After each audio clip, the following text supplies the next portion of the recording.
house sitting in this kind of the COVID time. I will communicate the subsequent decisions that will have been arrived with the other authorities like Minister of Health of where we shall be sitting and how we shall be sitting. So for that reason, after today's session, you will wait for the decision of Parliament. The threat of COVID-19 has also affected prayer arrangement activities that had been put in place, like the orientation seminar that was supposed to take place on 14th.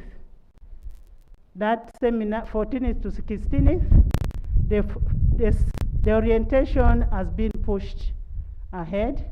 We will communicate on the date that we shall have the orientation, depending on the pandemic. The threat of COVID-19 have left the community with a lot of members that are prominent, that are known to most of us in this year. Mr. Kagole Kivombi, the Permanent Secretary of Judiciary and former staff of Parliamentary Commission. His Lordship, Ephraim Okalebo, a retired judge of High Court and a former CA for Kumi. Dr. Peter Kalani Emudeke, a prominent ENT specialist. Mr. Joram Mulongo, a retired educationist. Mr. Willie Otim, a retired Commissioner of Children's Affairs at the Ministry of Gender, Labor and Social Development. Bishop Remelio, a Bishop of Madi, Bishop Emeritus. Henry Magomu, ex-minister of Bamasaba. Mr. Opio George, the former Assistant Commissioner, Accounts, Minister of Education. May we rise and observe a moment of silence.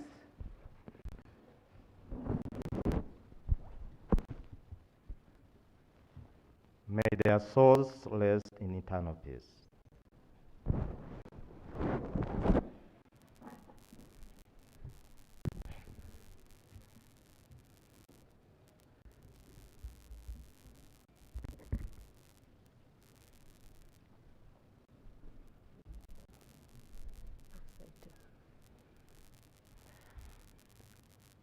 Item number 3, motion for a resolution of Parliament to vary the number of other ministers in accordance with Article 114, Clause 1 of the Constitution of the Republic of Uganda.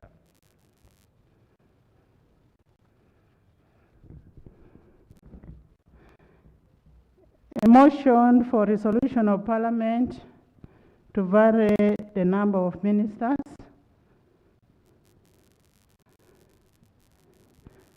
That is going to be moved by Fox Odoi, Honorable Fox Odoi, and then seconded by Honorable Katuntu of Bugwere.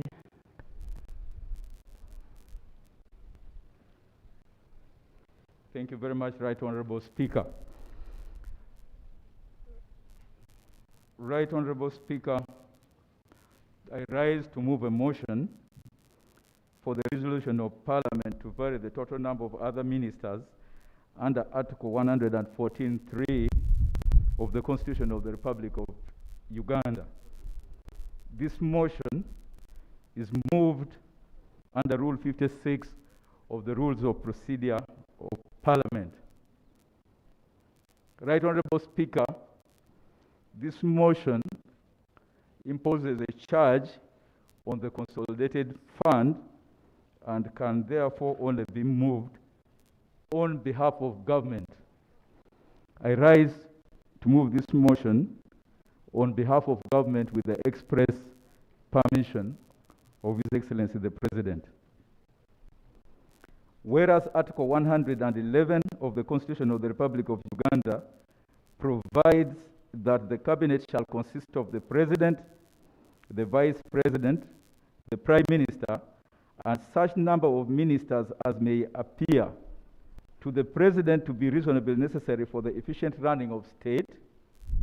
And whereas under Article 111, Clause 2 of the Constitution of the Republic of Uganda, the cabinet is mandated to determine, formulate, and implement the policy of government and to perform such other functions conferred by the Constitution or any other law, noting that under Article 114, Clause 3 of the Constitution, the total number of other ministers shall not exceed 21 except with the approval of Parliament, aware that on the 10th day of June 2021, Parliament passed a resolution varying the number of other ministers under Article 114, Clause 3 from 21 to 50, realizing that for the efficient running of state and to balance the country politically, His Excellency the President of the Republic of Uganda has determined that there's a need to adjust the total number of other ministers approved by Parliament on the 10th day of June 2021 by providing an additional Minister of State in the Ministry of Information and National Guidance. Now, therefore, be it resolved by this Parliament that the total number of other ministers provided under Article 114, Clause 3 of the Constitution, and subsequently varied by Parliament on the 10th June, be increased from 50 to 51. I beg to move.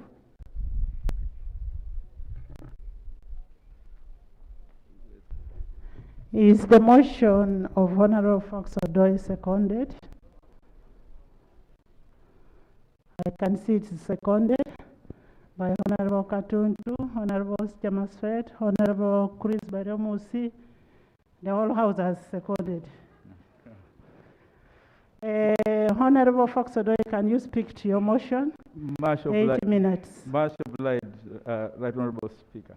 Right Honorable Speaker, with your leave and by way of justification, permit me to read into the record a letter of His Excellency the President dated 10th June 2021 and addressed to yourself that sets out the justification for this motion. Right Honorable Speaker, the reference of the letter is additional ministers of state, and it reads as follows.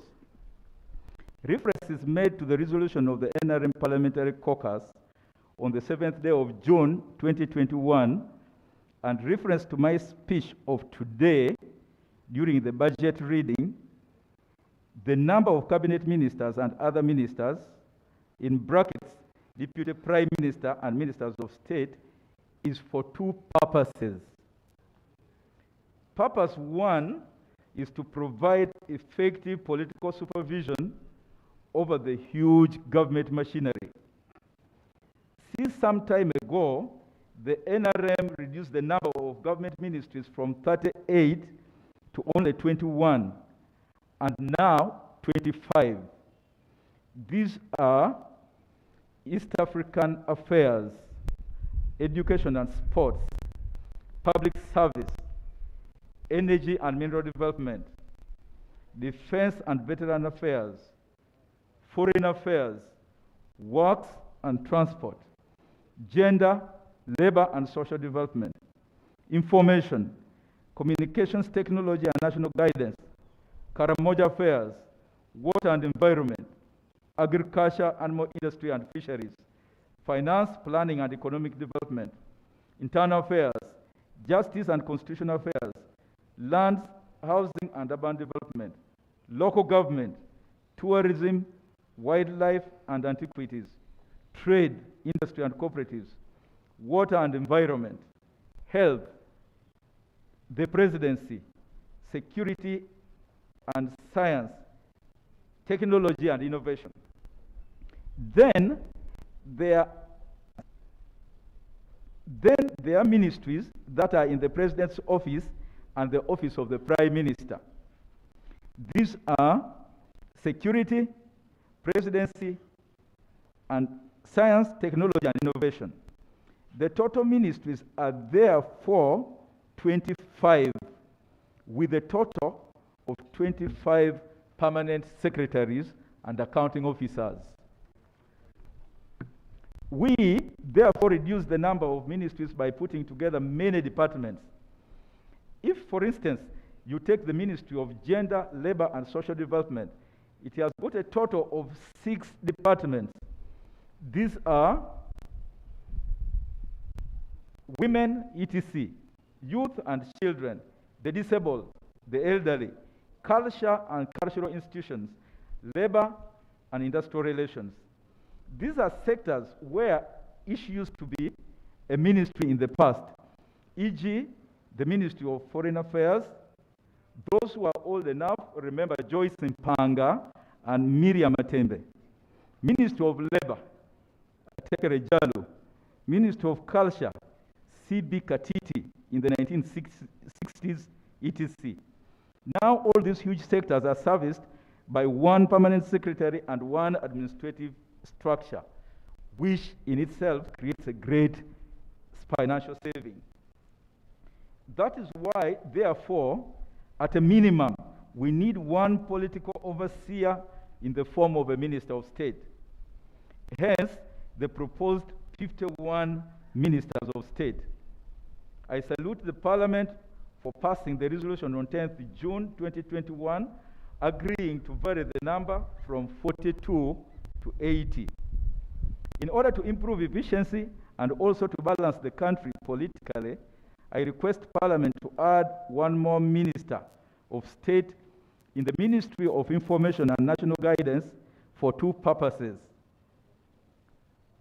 On the one hand, to have more effective supervision, and secondly, to address even more effectively the issues of inclusion and participation.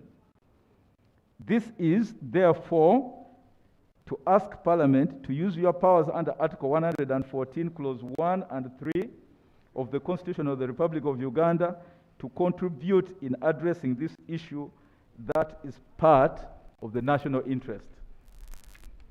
Right, Honorable Speaker, I am not competent enough to say any more by way of justification. I beg to move that the House be pleased to find the justification and the motion acceptable. Thank you, Honorable Doi. Can I now invite Honorable Katuntu, MP Bugweri, to second the motion?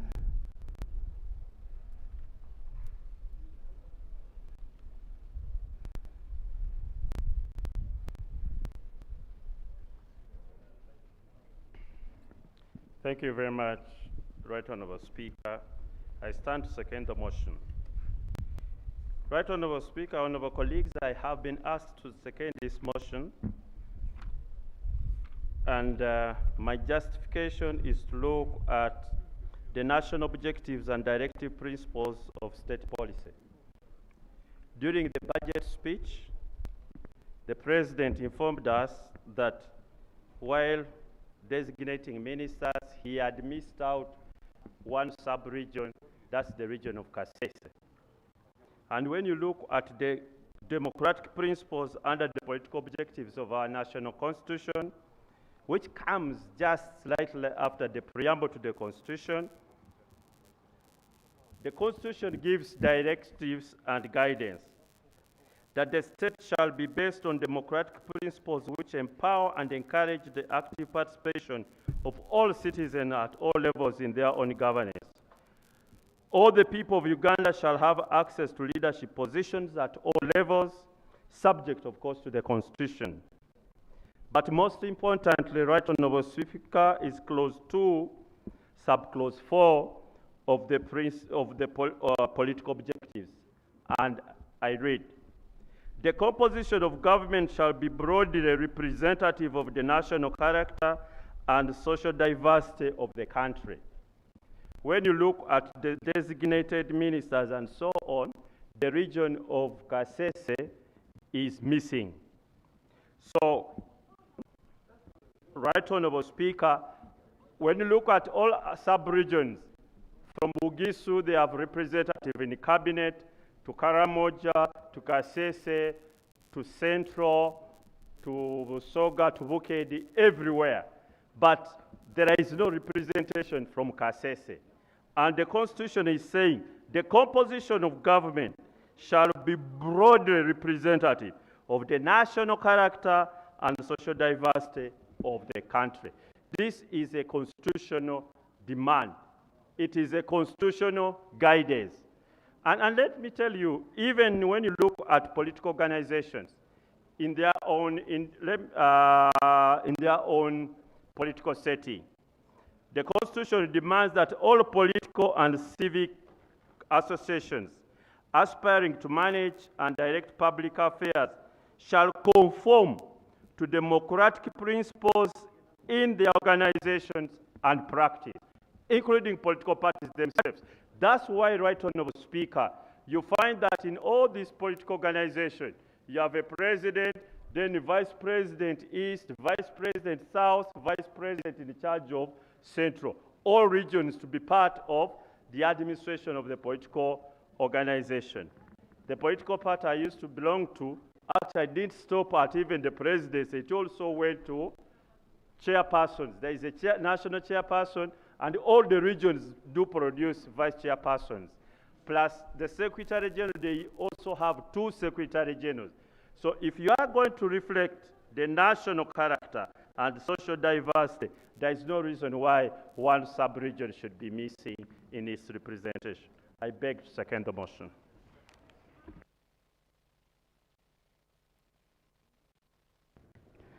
Thank you, Honorable Katuntu. Another person seconding the motion, I can see Honorable Chemaswet. Thank you, Madam Speaker. Madam Speaker, I would like to thank the effort of members of Parliament when they approved the motion to increase the number of ministers to the number that the President wanted. And again, it would not be an offense for them to add one. It is a begging.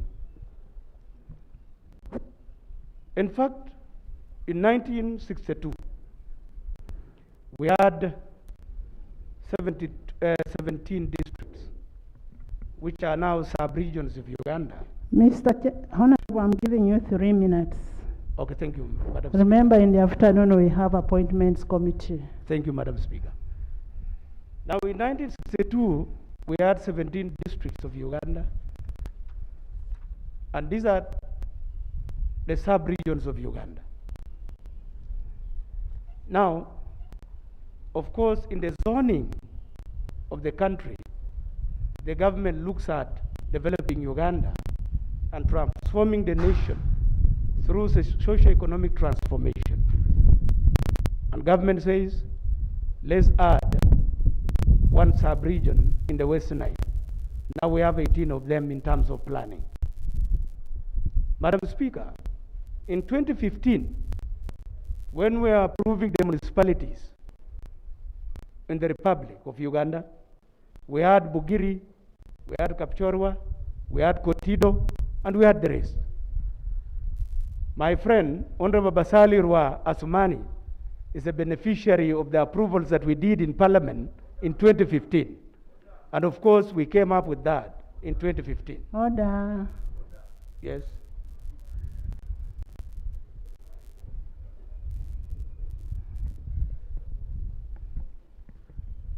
Thank you very much, Right Honourable Speaker. I request my colleague, Honourable Chemaswet, to sit down as I raise the point of order.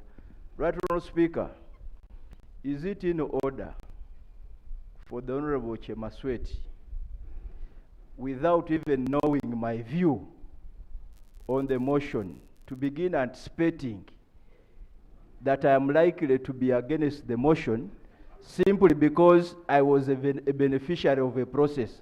Right, Honourable Speaker, even if I had not contested, there would have been somebody to contest for the seat of Vigili municipality. Is it in order for him to anticipate and to bring my name in issue? Is he in order? I think that was a light moment because the house is so cool and he wanted to make people happy. Thank you, Madam Speaker. And that's why the reference was my friend, Honorable Basalirwa. Otherwise, Madam Speaker, looking at the question of having an additional one minister, of course, to cover Kasese, is an idea that is so important, that would cover areas that opposition as well were crying about, and they were saying Kasese is not covered. And now the president has spoken that let's cover Kasese. And now we are giving them a minister, out of which this is, of course, being a consideration from the president. Who else would say that let's not cover Kasese and let's cover any other place? But of course, the consideration is so perfect and so important and in a moment that it deserves. Madam Speaker, by covering Kasese and having an additional minister being approved by Parliament right now, it would be an important factor in terms of another consideration, and it would be an history in this country.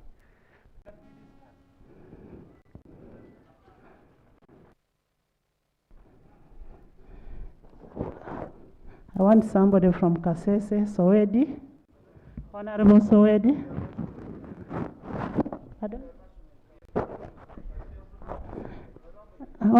After Honorable Soweto, we can have Honorable Call. After Honorable Soweto, Honorable Akol.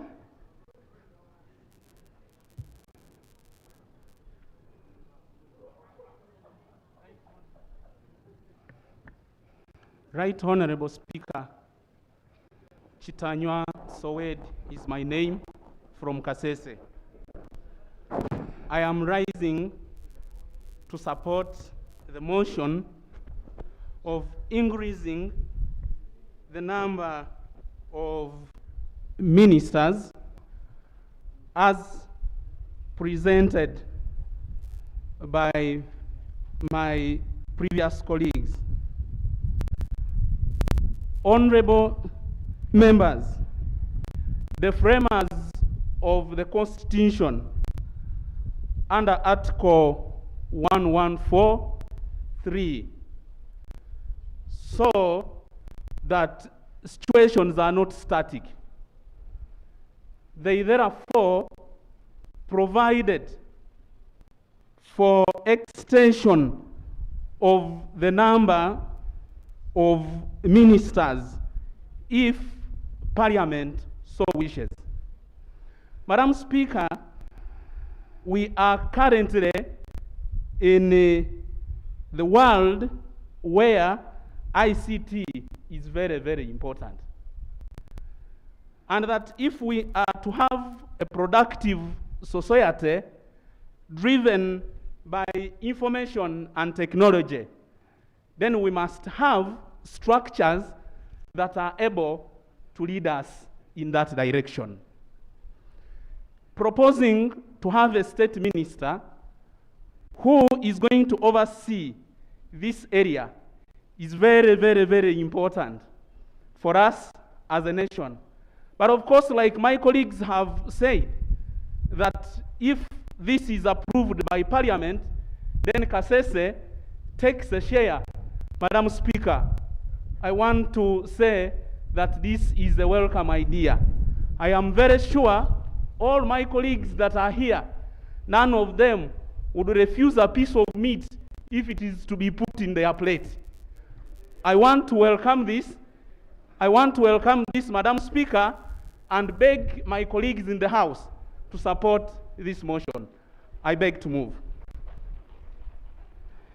Honorable Cole Anthony. Honorable members, this matter was extensively discussed on 10th June. And for that matter, we really require few members to speak about the matter. and we pass it. This was discussed on 10th. Madam Speaker, Yes. I am a bit disappointed, first of all, with the move of the motion and the seconder of the motion. Madam Speaker, I hold a lot of respect for Honorable Katuntu. And I was feeling very disappointed when the justification for this increment is to benefit Kasese. First of all, it is an indication that the president forgot Kasese. And that is very disappointing to the nation. And especially it is very frustrating to hear a member of parliament from Kasese standing up and saying we were forgotten the other day, so we are supposed to be benefiting from the extension of one more minister. Order. Thank you, Right Honorable Speaker. Is it in order for the Honorable Akol, who must have listened to the President when he was presenting the budget, when he spoke clearly to the nation that he had already put a member from Kasese as a minister, but because he was keeping the list secret to avoid leakages, he handed over that list to the secretaries and they forgot to include the name of a member from Kasese. Is it in order for Honorable Anthony Akol to claim that the president forgot Kasese when the president is the one who told us that Kasese was already considered? Is it in order?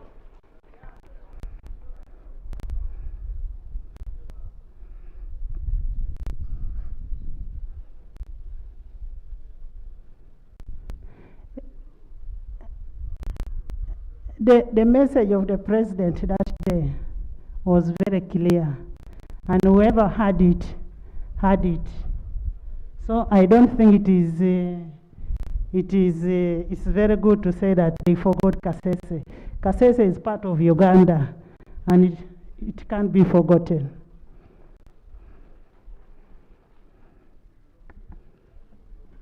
Madam Speaker, I am just on the verge of thinking that we are creating a position now.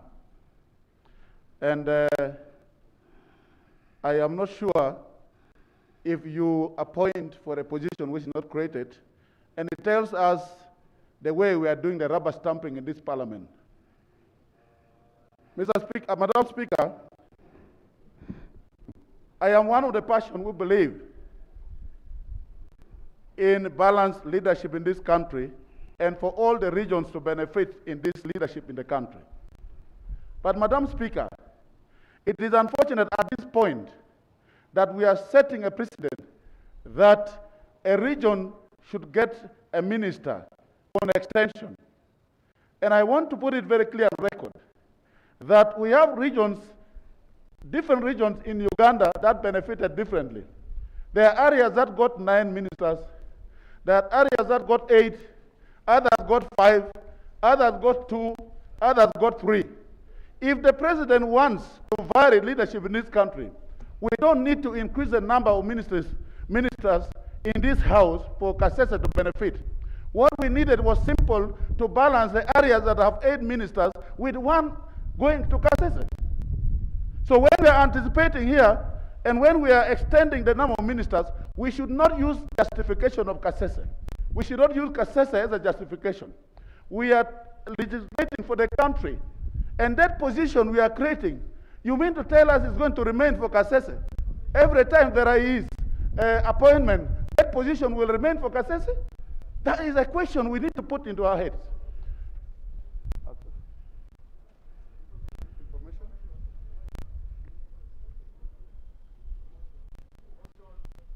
Thank you, Honorable Speaker and Honorable Member.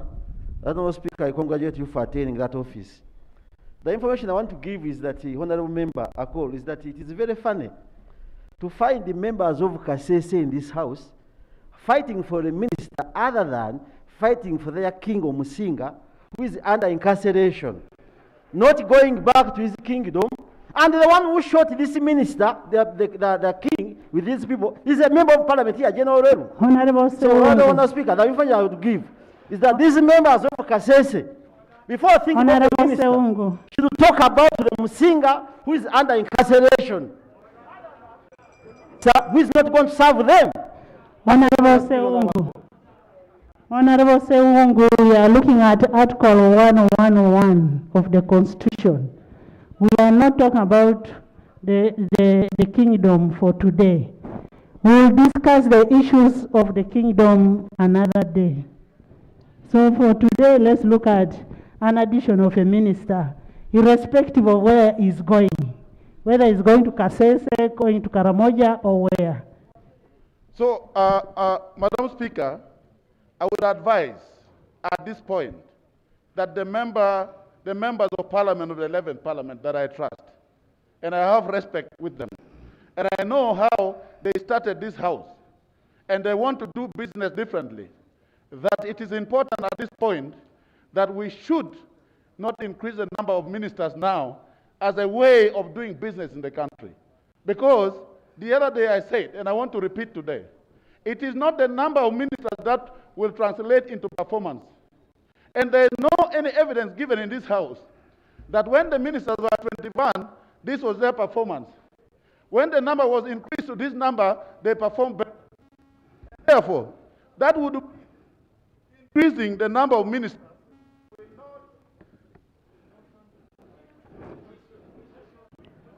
Madam Speaker.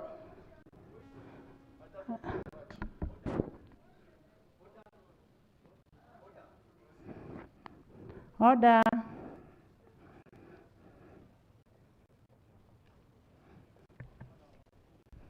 There is a procedural matter, but it came after the order.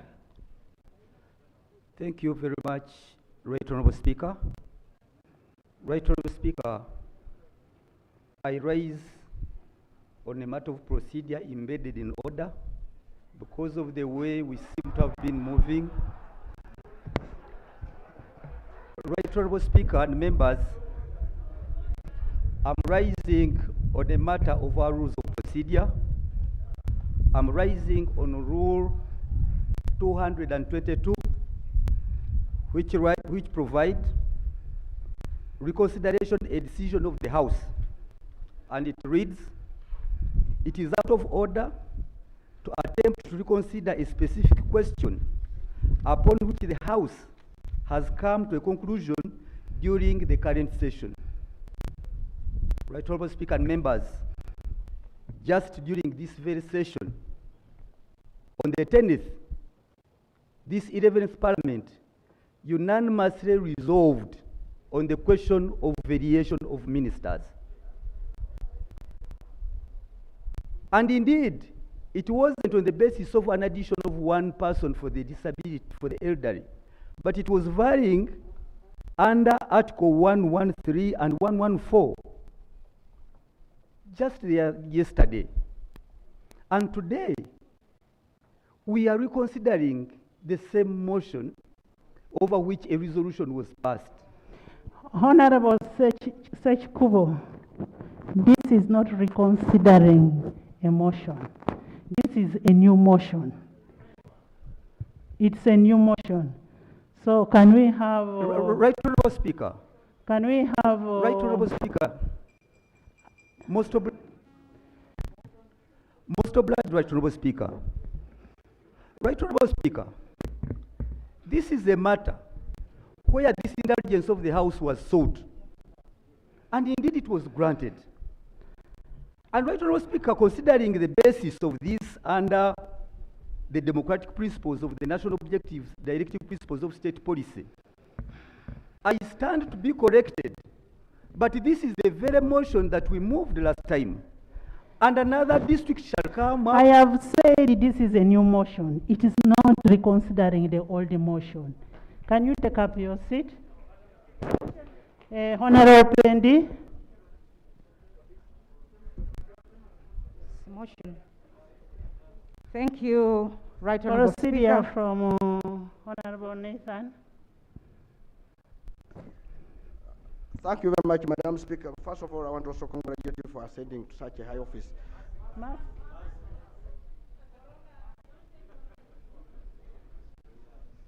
Madam Speaker, we make rules, and these rules, you are the custodian. And as you are a custodian, if something has been raised, your word is final. Now, the procedure issue I'm raising is that we all know that if a motion has been moved and passed, and if you want to make a change, there is always a method which we follow. And I don't want us to put our head in the sand because you wanted us to quickly have an additional member. My friend, I know orders. That, Madam Speaker, wouldn't it be procedure right that we interrogate this thing? You give it time, interrogate it, then come and we discuss it. Because a motion was passed, and if we want to change the motion, there's a method. Because it is, they say, every first sitting of Parliament, it is where the President will ask for an amendment if he wants to adjust the number of ministers. The first sitting. And the first sitting decided. And they still were still in the first sitting. And before you do anything to that motion, you need to just follow the procedure, Madam Speaker. So wouldn't it be procedure right, Madam Speaker, that you give it time, seek your legal opinion from your legal officers, and handle this matter. Otherwise, failure to do that from day one, this motion will have a problem.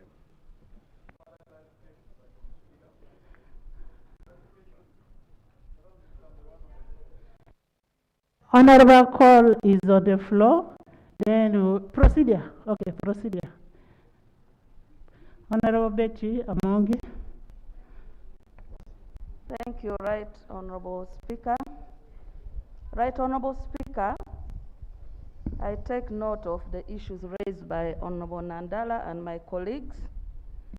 However, Rule 222, Madam Speaker, is very clear. It talks about attempt to consider a specific question. It's about a specific question. It does not make reference to a motion. Secondly, Madam Speaker, Rule 16 permits, with your consent, for any member to move that a rule be suspended. If in your wisdom you would think that the matter raised by Honourable Nandala and my colleagues warrants consideration, then, Madam Speaker, I would then procedurally request you that you look at Rule 16 and you guide in which case I would be ready to move the House to suspend Rule 222. Thank you.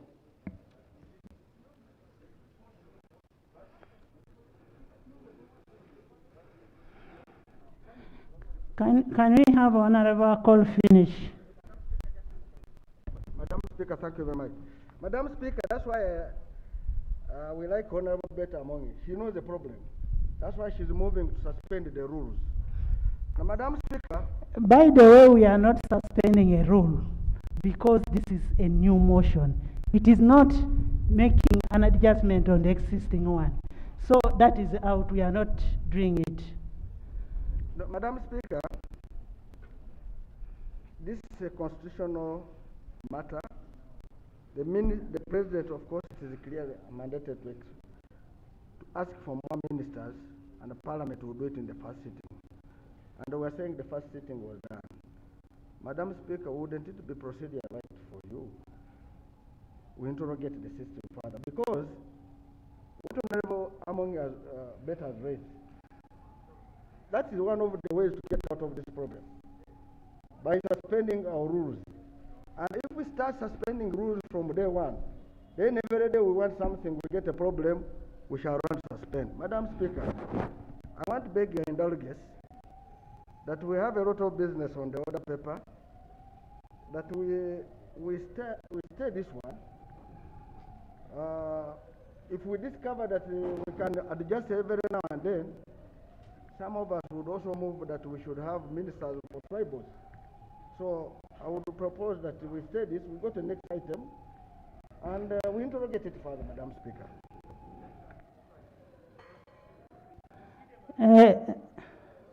Procedure from Honorable Chris Bariomusi.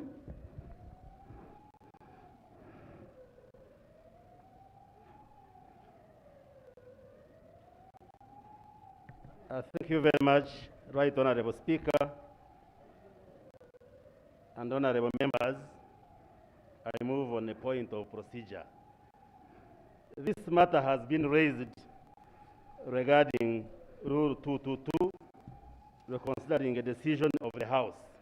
And you have ruled and guided the House that what we are considering is not reconsideration of a decision of the House.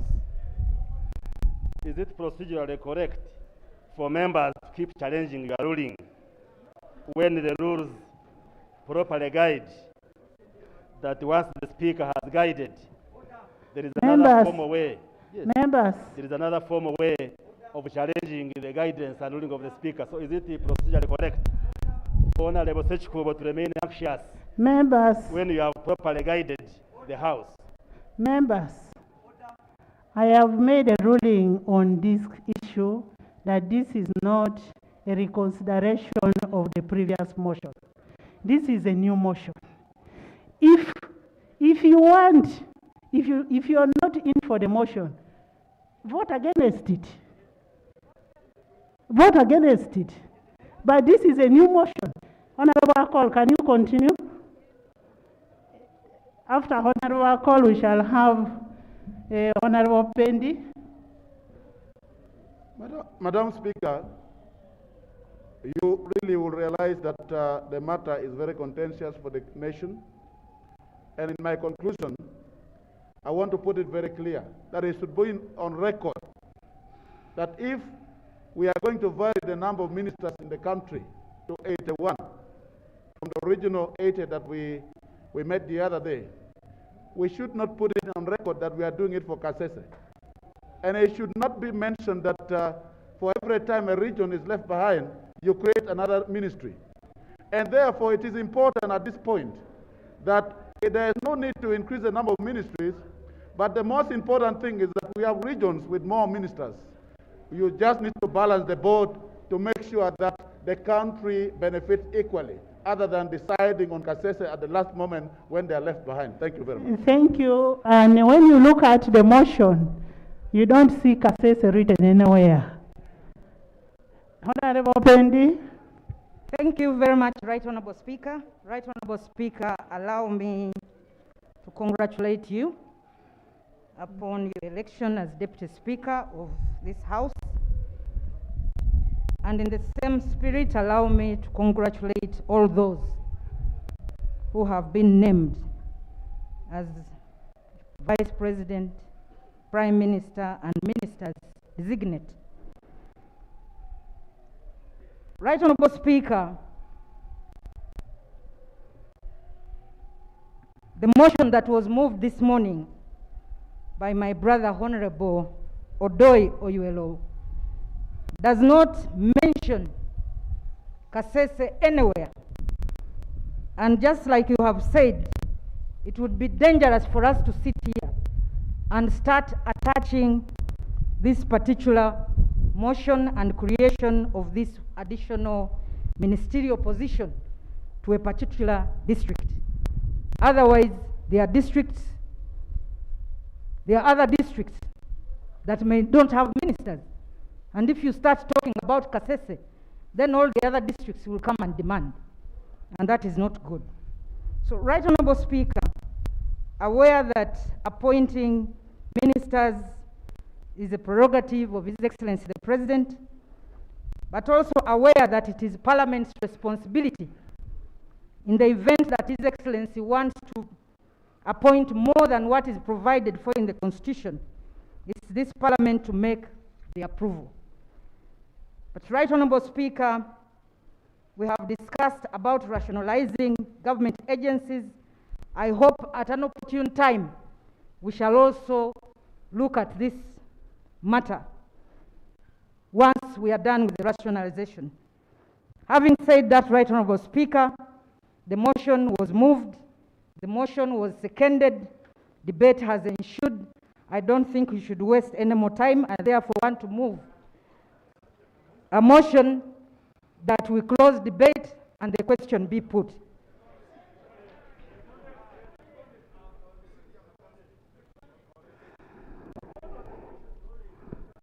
Members,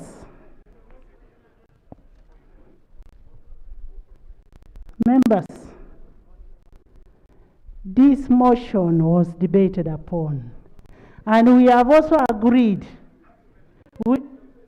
we have also agreed that the issue of Kasese is out of the equation.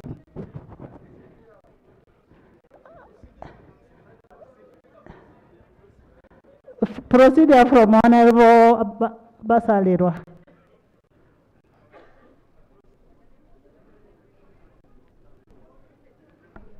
Thank you very much, Right Honourable Speaker.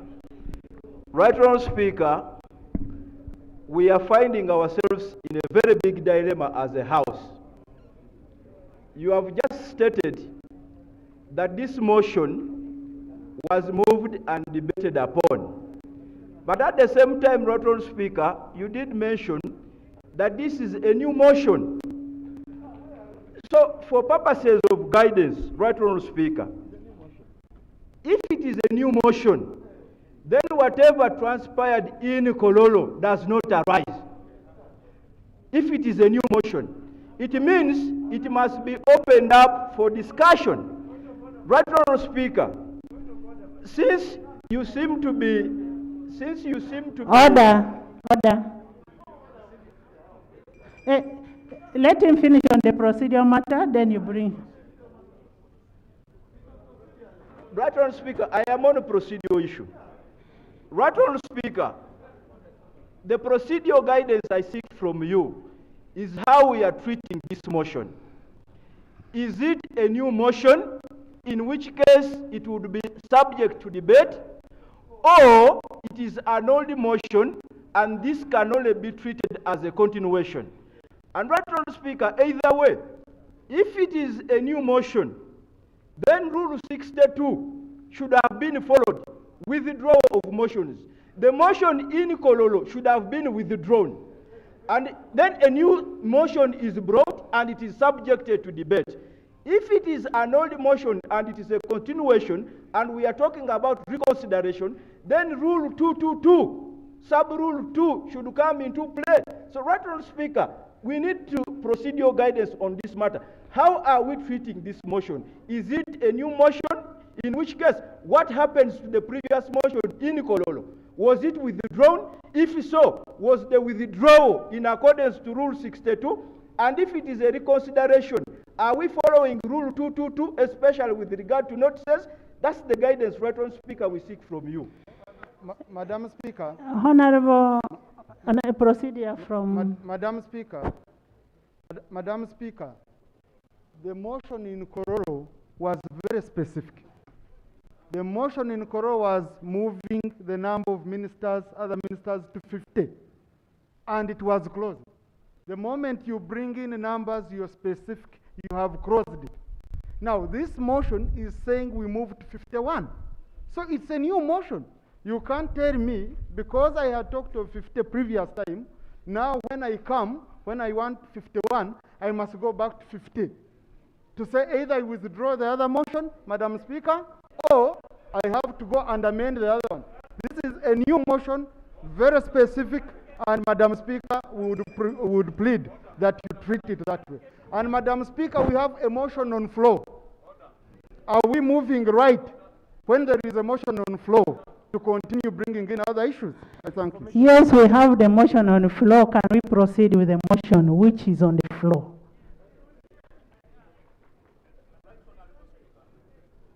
I haven't yet given you space. We are moving with the motion which is on the floor. The motion which was there on 10th was passed. So we are not reconsidering the motion of 10th. We are considering the motion of today.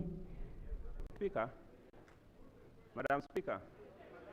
Yes, Madam Speaker, I want to proceed with And the motion. somebody had put a question. Madam Speaker, I want to proceed with the motion on the floor.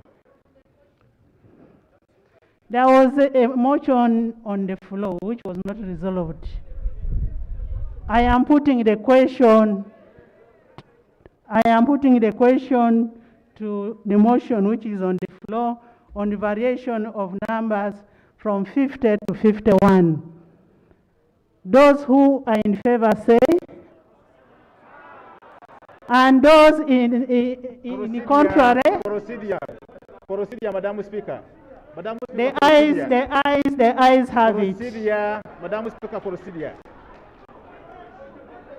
Rule number 96, procedure. 96.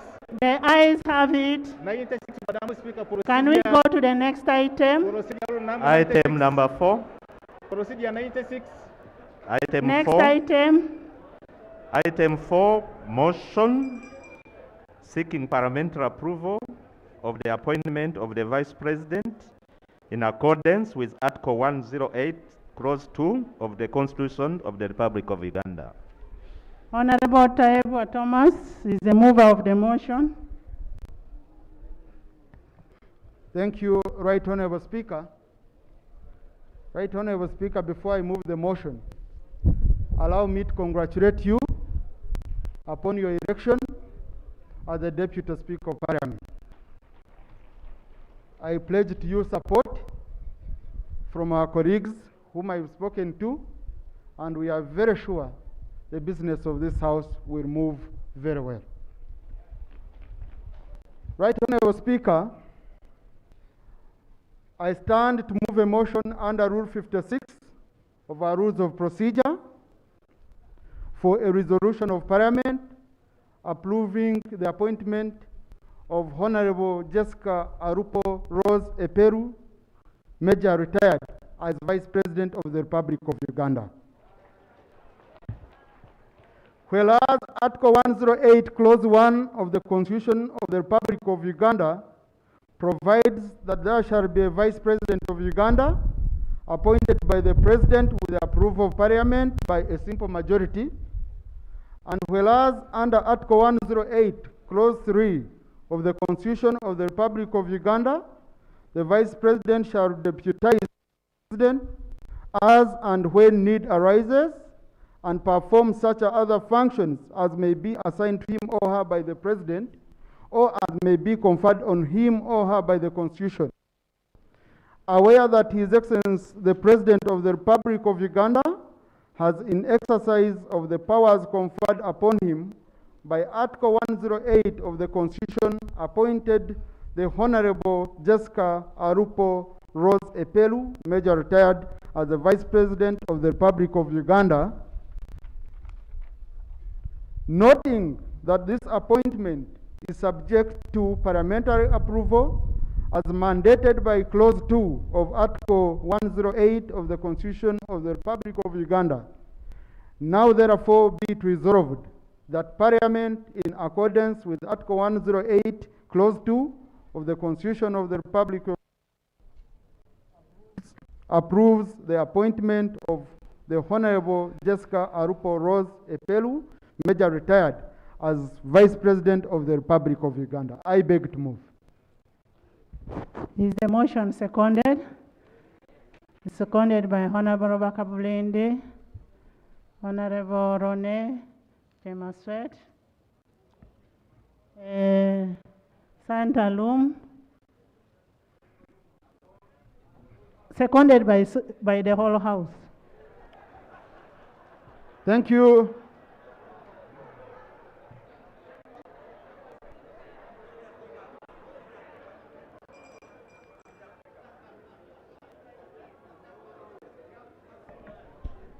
Right Honorable, can I speak to the motion?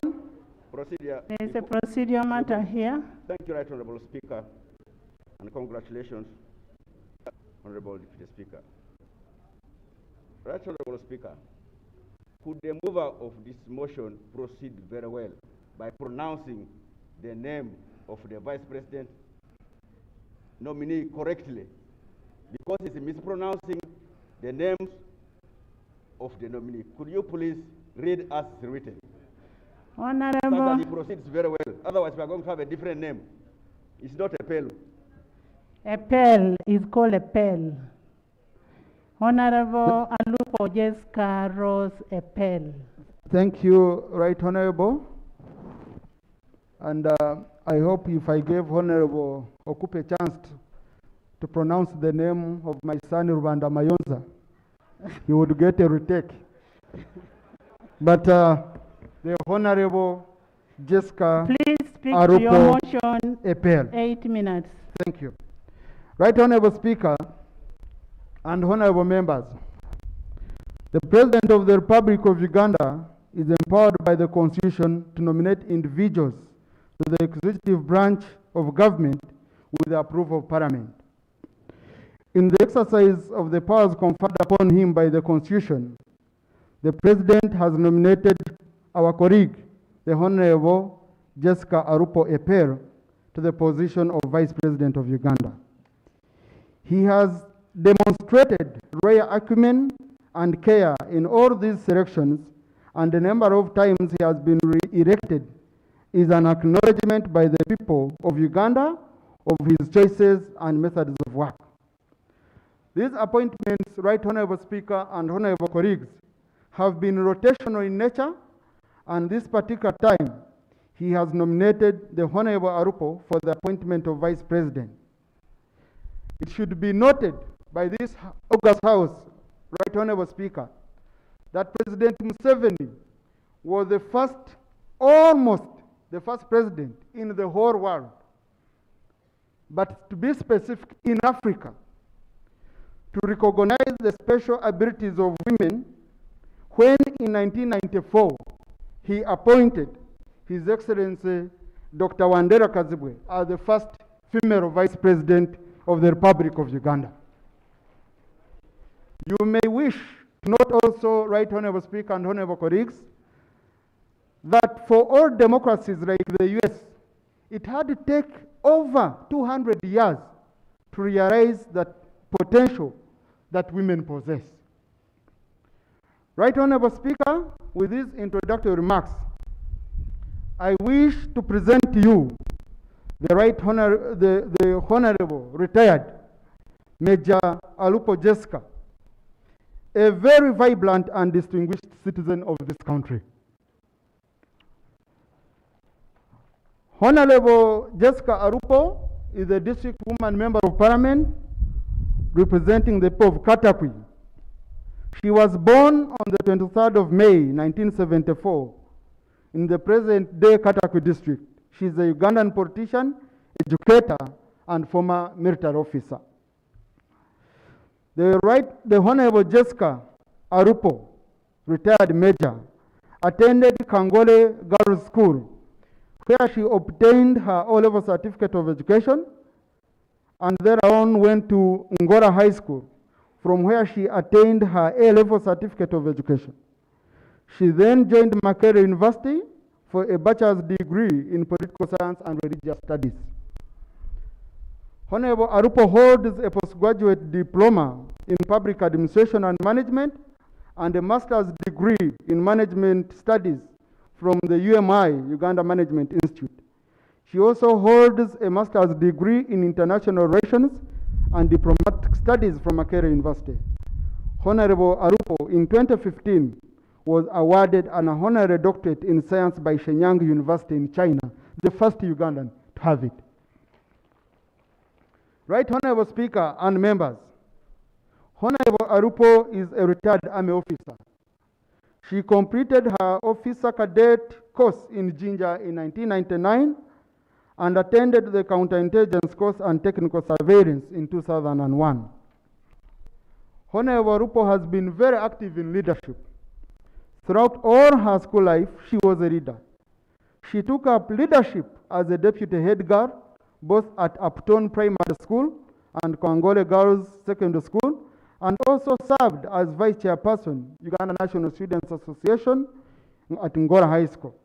She is the current chairperson of the NRM Veterans League, Katake District, where she mobilizes veterans to work together to improve their standards of living. Honorable Alupo also served as the Minister of Education, Science, Technology and Sports from 2011 to 2016, a position in which she excelled, overseeing the implementation of Universal Primary Education Program, which has benefited millions of poor Ugandans. During her tenure, she especially improved the performance of rural schools. So now they can compete with the so-called Kampala schools.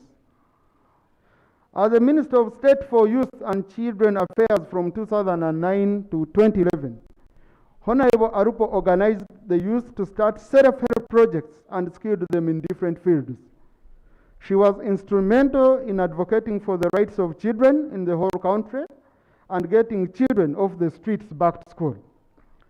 This distinguished lady seated in front here, Honorable colleagues, who has been nominated as Vice President of the Republic of Uganda, she served Parliament very well as the Deputy Chairperson of the Parliamentary Committee on Defense and Internal Affairs from 2006 to 2009. The Honorable Arupo oversaw the deployment of UPDF on various peacekeeping missions and ensured that the welfare of servicemen as well as their families was catered for as per the Memorandum of Understanding signed by the Government of Uganda. Right Honorable Speaker and Honorable colleagues, Honorable Arupo also served as a Staff Officer, Chieftains of Military Intelligence, Kitante, Staff Officer, Chieftains of Operations and Training, Bombo Military Barracks, instructor in charge of female trainees, Single Military Training School, and a teacher, Katakwi High School and Usuku Secondary School. The illustrious service that Honorable Arupo has rendered in the various ministries has given her vital experience in handling matters of the state. And the training and experience she has gotten, Right Honorable Speaker, has prepared her as a Vice President who will be consuming very important state secrets and information to know what to do, to know whom to speak to know whom to speak what, and at what time. This is the right person we are having for the position of the Vice President of Uganda. Beyond that, the Honorable Jessica Arupo, Right Honorable Speaker and Honorable members, is a publisher who has written extensively on areas of education and integration of East Africa, employee motivation and employee performance in the telecommunications sector, as well as the plight of refugee women in Uganda, to mention but a few.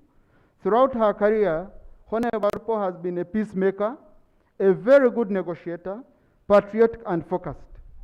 She is a leader who ensures that no one is left behind among those she is leading.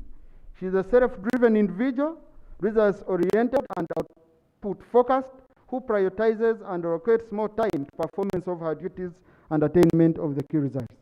It is upon this background, which I have really labored to summarize, that I present this distinguished lady to you, honorable members and colleagues, for approval as the Vice President of the Republic of Uganda. I beg to move.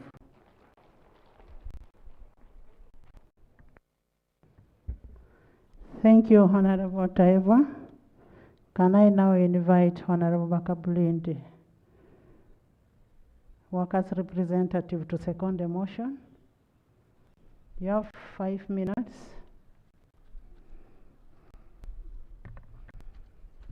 Thanks very much, Right Honorable Speaker. Honorable colleagues, I rise to second the motion. I'm called Charles Bakabulindi, a Member of Parliament representing workers and the senior person in this House. Right Honorable Speaker, I have worked with Honorable Jessica Rose for some good time. As a fellow MP, as my senior minister, and when I'm talking about Honorable Arupo, I know what I'm talking about. Right Honorable Speaker and honorable members, I also happen to be close to the outgoing Vice President. And I've seen the quality, the character, the nature, and the type of person that deserve to sit in that chair of the Vice President. And I salute His Excellency, the President of Uganda, for appointing. There is a procedure matter. Right Honorable Speaker, I did not want to raise a point of procedure just for the sake. No. We are seated the other side, and we are not connected to the House at all. There is no loudspeaker, there is nothing.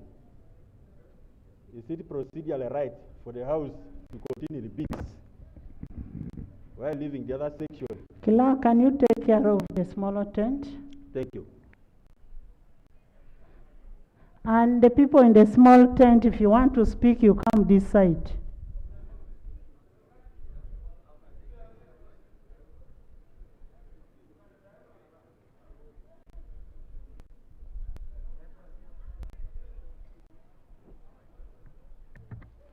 Thanks very much. Honorable Bakablindi, just a minute. Can we have the other side sorted?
I think they are now installing the public address system the other side.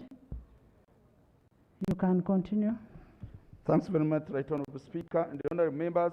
As I told you earlier, and you speak that loud. I've known Honorable Jessica Arupo for some good time. She is accessible and dependable and walks the talk for others to see, not simply command. Because of the experience I've been with, I was a state minister for education and in charge of sports, and she was my senior minister, and we could coordinate. Right Honorable Speaker, the mover talked about Honorable Jessica Arupo having been the Minister of Education and Sports. Dear colleagues, this is the ministry that covers almost the entire country, from pre-primary, primary, secondary, higher, and universities. And in order to handle those people, including sports, you must be a person who interacts with each and every person. And indeed, she made it a point that sports and education is improved. And I salute you for that. Right Honorable Speaker, she has another unique character and quality. If Honorable Arupo, you have been discussing over a certain issue, and you are not convinced, she will not go until you agree to each other on how to move upon a certain issue. And indeed, these are the characteristics that we should be wishing to have with a leader. Should be a good link, a good chain, and a good bridge between the MPs, the executive, and the first office. And that's the purpose why we are here, saying His Excellency the President made a right choice. Dear colleagues, one quality that I discovered with Honorable Arupo for that long period we have been together, she does not like to be told lies. She doesn't want to be praised for the sake of praising. You tell her what you feel, and then we will move together. And I want to respect the honorable members and request you that we have got a right person. Let us all support Honorable Jessica Arupo for that big office. I thank you very much, and I move. Thank you, Honorable Bakabulindi. The honorable members, the question for debate is that Parliament resolves to approve the nomination of Honorable Alupo Jessica Rose Epel as the Vice President of Republic of Uganda. And honorable members, let's restrict ourselves to the provision of the Constitution concerning the appointment of the Vice President as per Article 1082 of the Constitution of the Republic of Uganda. And I quote, "The President shall, with the approval of Parliament, by simple majority, appoint a Vice President. This House will take a vote at the end of the debate. We shall vote on this issue after the debate, and it is on a simple majority." Honorable Babiku, the debate is now open.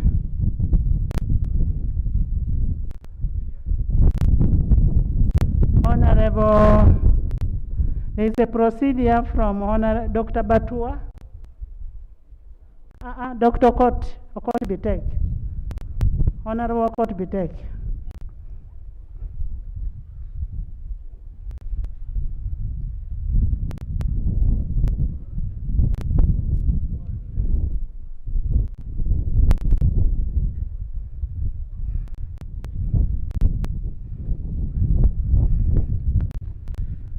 Thank you very much, Right Honourable Speaker.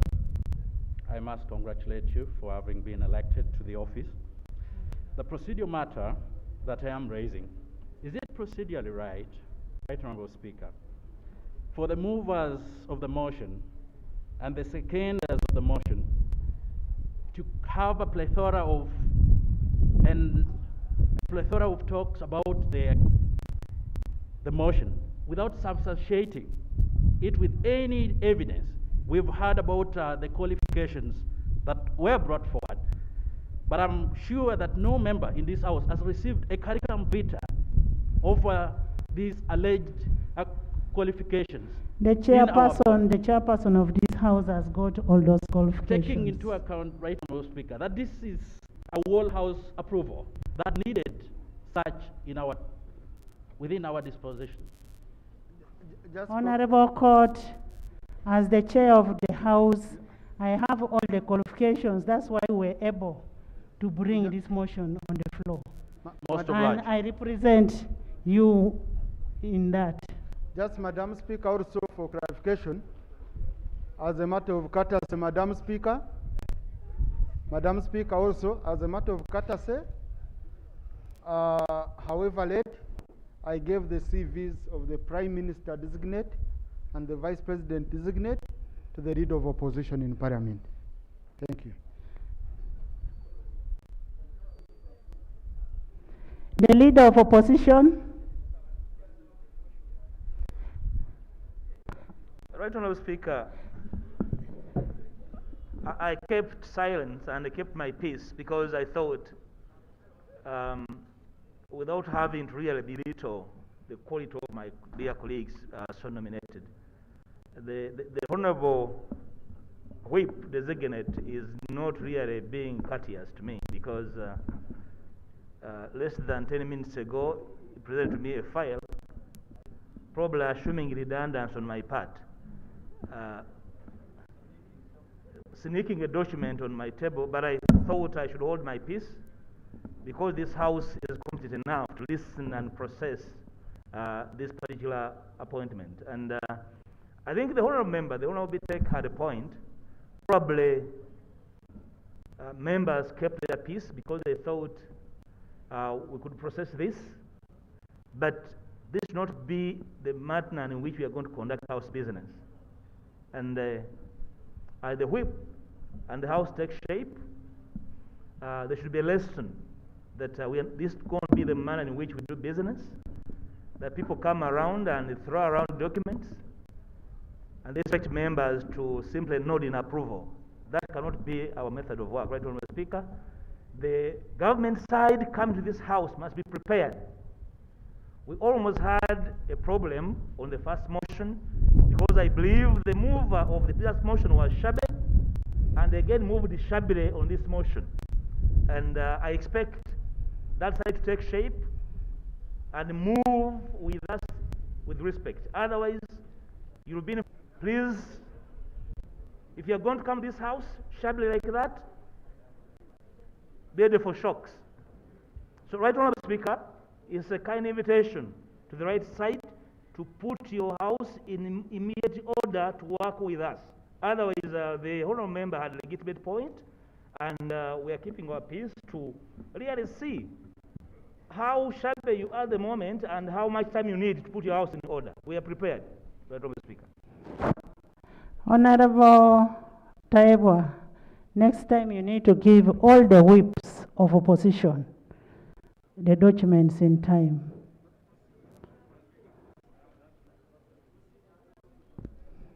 Honourable Elijah. Thank you, Right Honourable Speaker. Right Honourable Speaker, it's my belief,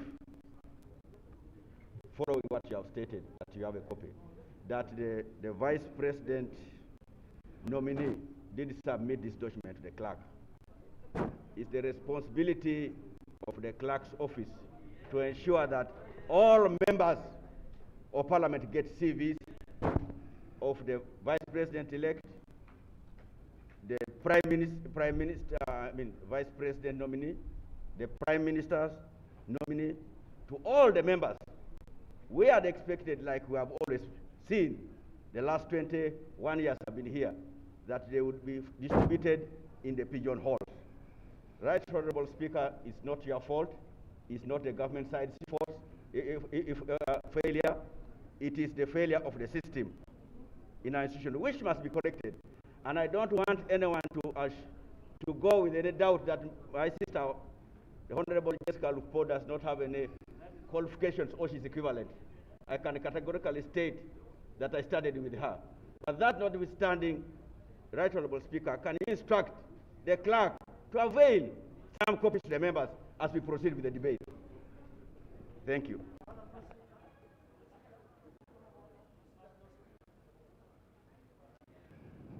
Procedure from Sewungu, Honourable Sewungu. Thank you, Right Honourable Speaker. Right Honourable Speaker, I think we have to put records correct. And indeed, I was happy with the Honourable Fox Odoi when he brought a motion where I was not a beneficiary as of then. But the procedure matter I'm raising is that this House should not, Madam Speaker, would it be procedure okay to have members masquerading as ministers, yet they are not yet even vetted? I am hearing my friend Honourable Taibwa is not yet a whip. We know by words and news he was appointed government chief whip, but he has not yet gone through the process. And I'm on procedure matter. Honourable member. Please, you are senior here. He's on procedure matter. Right now, Speaker, I'm on procedure. So the procedure matter I'm raising is that I've been in this House as well. At least this is my third term. When we are vetting these people, someone cannot vet them as a whip or a minister. Actually, all those sitting on the front row are masquerading. They are masquerading.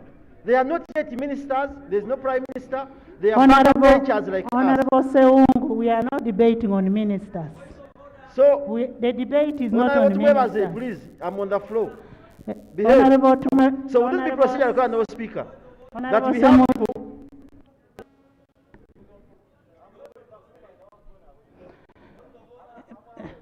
members? You're giving an order to who?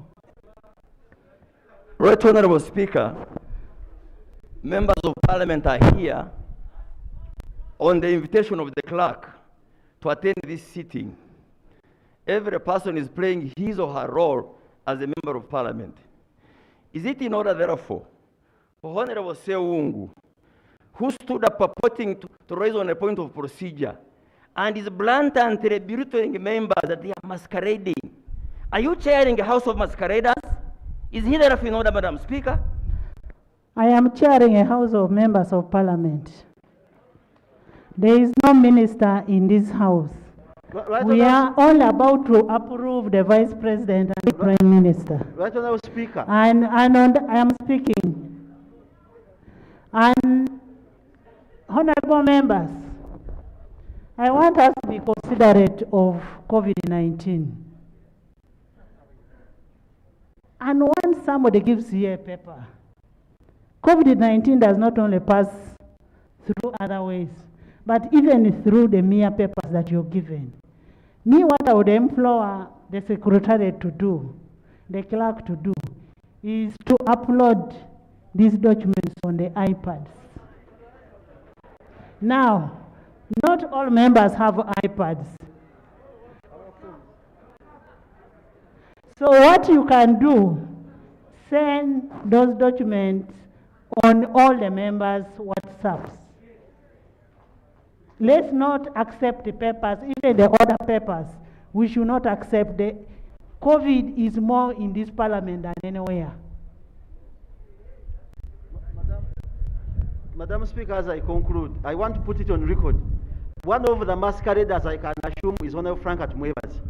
He has always been driving a ministerial vehicle. Can you, let his term office expired. Can you, Honorable Seungu, Honorable Seungu, can you withdraw your statement that he is masquerading to be a minister? Because he has not said he's a minister. Right, Honorable Speaker, I'm saying this. I have seen him even he came in a ministerial vehicle, yet he's not a minister. No. Honorable Frank Atmuevas. He's not driving a car in the house. What I was saying, Honorable Speaker, is that when somebody is presenting a motion, can you withdraw your statement? Thank you, Honorable Speaker. Withdraw the statement is not masquerading. I was saying that he's masquerading outside driving a ministerial vehicle. No. But I can withdraw it, Honorable Speaker. Thank you. Guidance, Madam Can Speaker. we move on with the debate? Guidance, Madam Speaker. Madam Speaker, I will take this opportunity to congratulate you upon attaining the office of Deputy Speaker. Madam Speaker, I want to seek your indulgence and the one of members that the way we are to conduct business in this era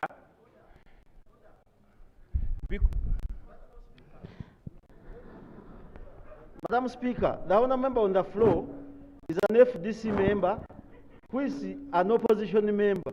Is it in order for the member to speak from the side of the NRM, yet is in the opposition? It is free sitting. It is free sitting. Because of COVID, it is free sitting. Madam Speaker, I want to thank you very much. But Madam Speaker, I want to seek the indulgence of members. You're raising on what? Honorable Sasaga? Honorable Sasaga, you're raising on what? Yeah, thank you, Madam Speaker. I congratulate you as well. I'm Sasaga representing Uganda East. Madam Speaker, you have well guided the House that the office of the clerk upholds the series of the members mentioned. For example, the Vice President to be on our iPads. Or if not, uphold it on our WhatsApp. I have my phone, Madam Speaker. I've checked the WhatsApp. They have not yet upheld. Don't you think it could be right, Madam Speaker? Madam Speaker, you suspend the House. I'm on procedure. I'm procedure, Madam Speaker. So, Madam Speaker, don't you think it could be right, Madam Speaker, that you suspend the House? First of all, you're not dressed to be in this house. That is one reason you're not dressed, so whatever you're saying cannot be taken. And it is a process, members. Members, it is a process to send this. Honorable Jarama Pendusi? I'm on the floor. Yes. Okay. Yes, Madam Speaker, I want to seek the indulgence of members, and especially your office. The way we are conducting business is as if we are in a normal environment. Colleagues, COVID is real. I have guests at the airport. They are being tested. You have to get results, and the airport is getting congested. Schools are being closed. Children are sick. Business is being affected. We need to change the way we conduct business. We conduct business tap, and then go and then help other citizens who are facing difficulties. We cannot continue conducting business, procedure, technicalities. Certain technicalities, Madam Speaker, The rules committee must sit, vary them, so that we conduct business as if it is a war situation. Madam Speaker, as I speak now, we have over 1,000 schools that are being auctioned, and some owners of this school, like the owner of Annabanja, died as a result of pressure, his school being auctioned. We need a government in place to take action so that we put the country back to work. I beg, Madam Speaker. Thank you, Honorable Ekanya. And by the way, for one to be a minister, a vice president, a prime minister, you must have a qualification to be a member of parliament. And because Honorable Jessica was voted in as a member of parliament, that means she has a qualification to be even a president of this country. Can we continue with the debate, Honorable Ababiku? Madam Speaker, I am ready to start the debate. Honorable Ababiku, Honorable Pendusi. Thank you, Right Honorable Speaker. I want to thank Check your WhatsApp, the CVs are there. Thank you, Right Honorable Speaker, for this opportunity. I want to thank His Excellency, the President of the Republic of Uganda, for ably performing his mandate by ensuring that our country gets its cabinet at the rightful time. I want also to congratulate those who have been nominated for various positions.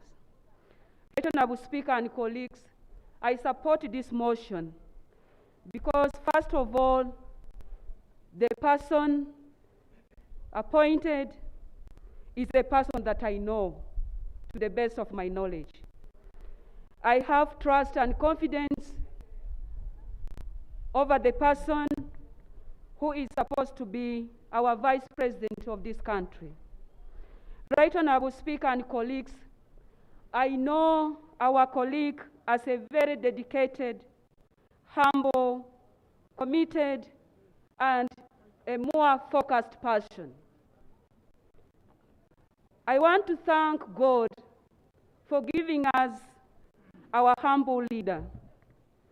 Honorable Jessica Lupo, we are proud of you because it is not the first time that you are coming out in public. You have served this country with diligence, and we have highly benefited from your services. Thanks be to God, your parents, and His Excellency the President, who has given us your name.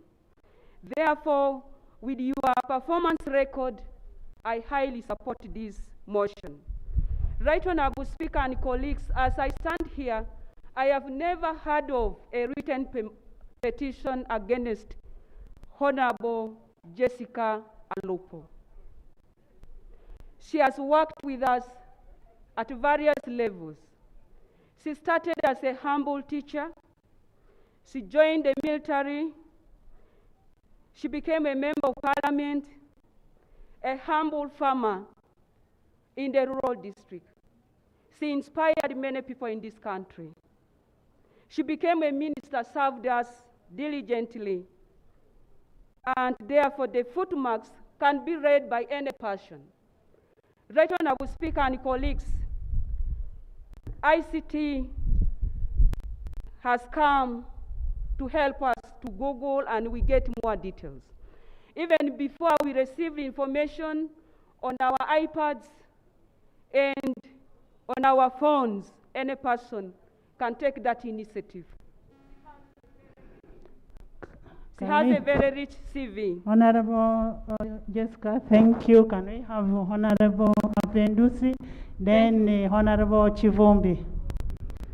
Right Honorable Speaker. And as I told you people, we have another session in the afternoon. You need cabinet.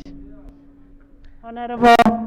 Thank you. Right Honorable Speaker, permit me to begin by congratulating you upon your successful election as Deputy Speaker of this Parliament. Right Honorable Speaker,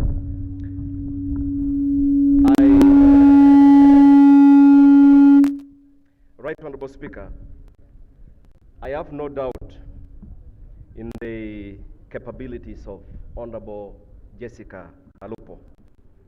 I worked with the local government for 15 years and 10 years as district chairman of Gulo.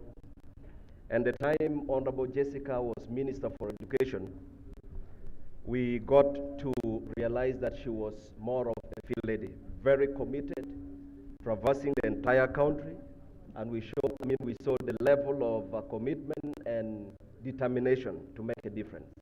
And so I am here not to in any way paint any picture that would be negative to our appointment. But, Right Honorable Speaker, in literature there is a technique that is used for people to express their frustration, but in a very polite way. And that technique is called sarcasm. Right Honorable Speaker, for almost 2 consecutive years, for those who follow a lot of stories through the social media, on a monthly basis you would see Ugandans posting on Facebook and other social media platforms, reminding Ugandans, they put it in the form of an announcement, and I would like to quote it. And the announcement would say, "This is to remind you that Honorable Chiwanuka Sekandi is the Vice President of Uganda." Yeah, is still the Vice President of Uganda. And you would see this continuously on a monthly basis. Right Honorable Speaker, for some of us who very passionately follow and try to internalize such communications, it's a way of expressing frustrations. It's a way of showing that Ugandans do not understand certain things. But also in the other way, it means probably that office had some challenges. Right Honorable Speaker, my hope is that the Vice President, Honorable Jessica Alupo, would be given the opportunity and the environment she needs. First, to change the face of that office so that Ugandans stop sending that announcement. It's an expression of frustration. People are disappointed. And it's my hope that Honorable Jessica Alupo would bring something new so that Ugandans can once again become confident and begin to look at that office as a useful office. Right, Honorable Speaker, I am very confident that based on the experiences I have had working with Honorable Jessica Alupo when she was a Minister for Education, I am very confident she's going to do her best and create a big difference in that office. Thank you. Honorable Chivumbi.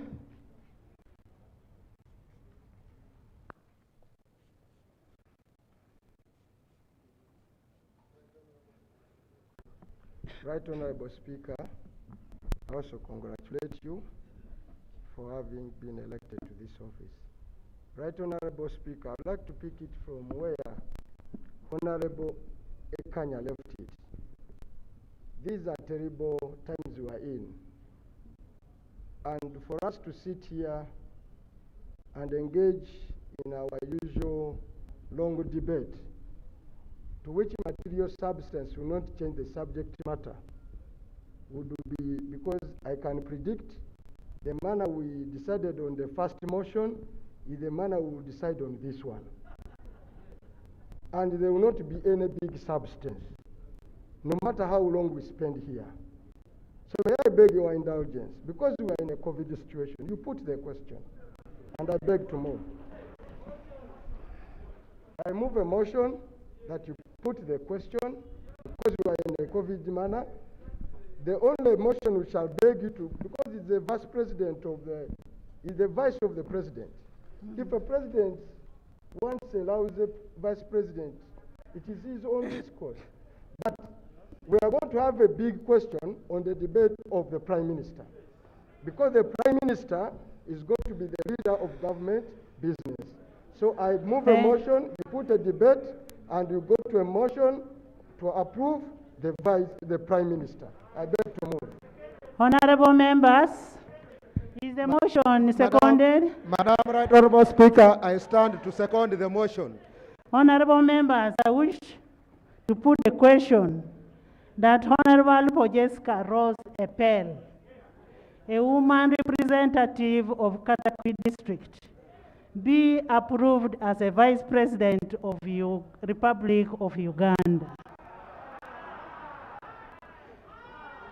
I now put a question. Those in favor say, and those not in contrary.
Honorable members,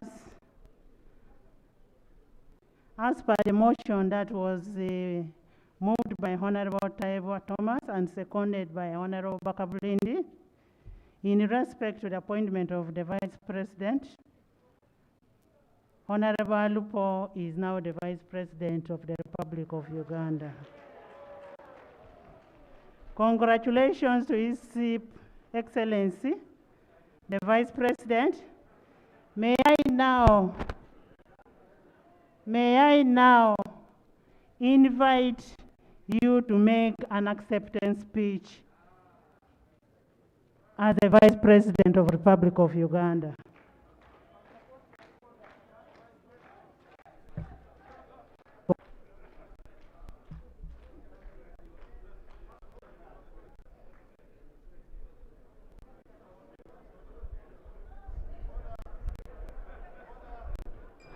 Honorable Chemaswet, can you take your seat? Take your seat.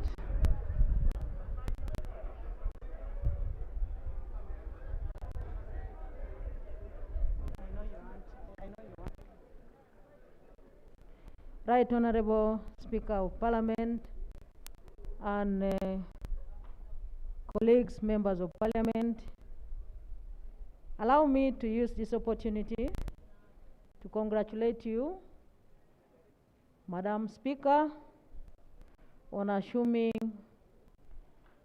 the office of the Chair of the Deputy Speaker of Parliament, and also congratulate our brother, the Honorable Jacob Olanya, for assuming the office of the Speaker of the Parliament of the Republic of Uganda. Congratulations. I would like to sincerely express my gratitude, honorable members, for the support you have showed me by approving me in this Parliament to serve in the second highest office of our country. I am very thankful indeed, and I don't take it for granted. I also take this opportunity to sincerely thank the appointing authority for the great confidence he has placed in me with this appointment. I certainly do not take it for granted. In the same vein, honorable colleagues, Madam Speaker, I would like to thank the NRM party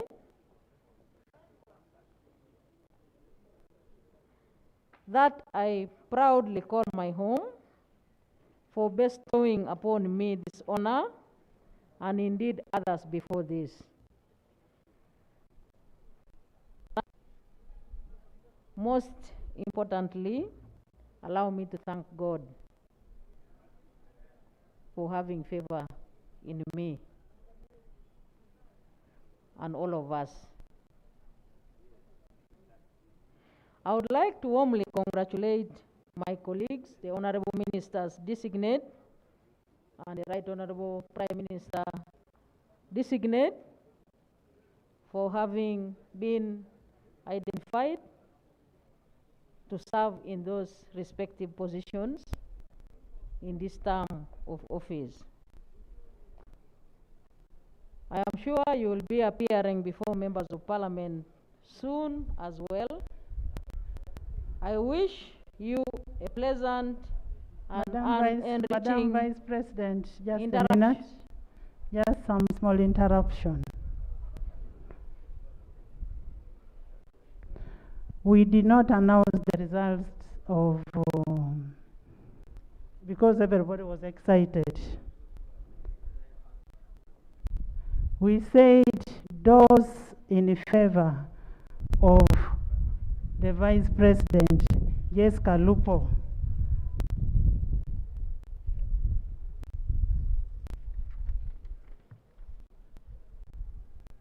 say, we want those in favor. Can you put up your hands?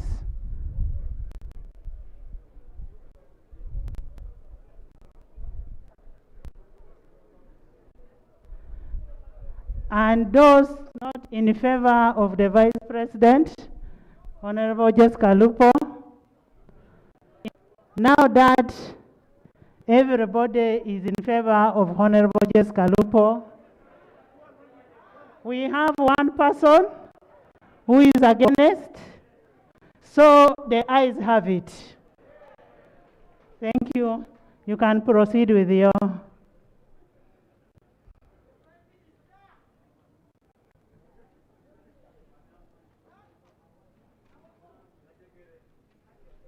I don't want.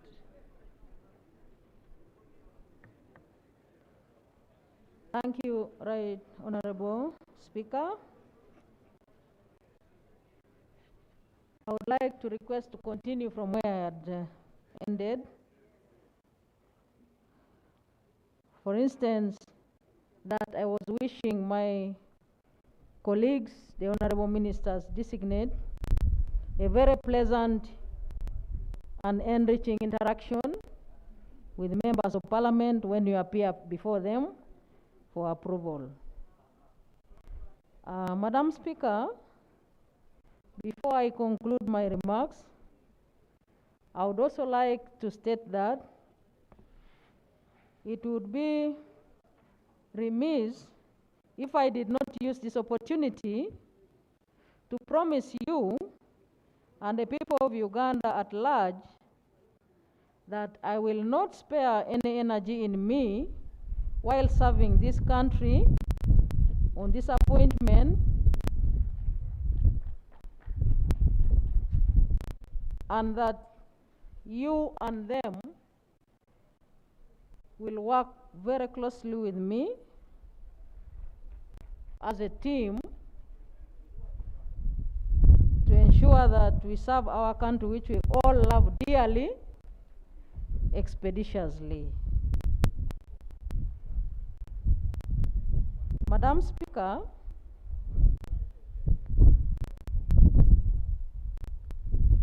I would like also to promise that I will work with all people, regardless of their political shade, background, shade, or views. And I will also pledge to work.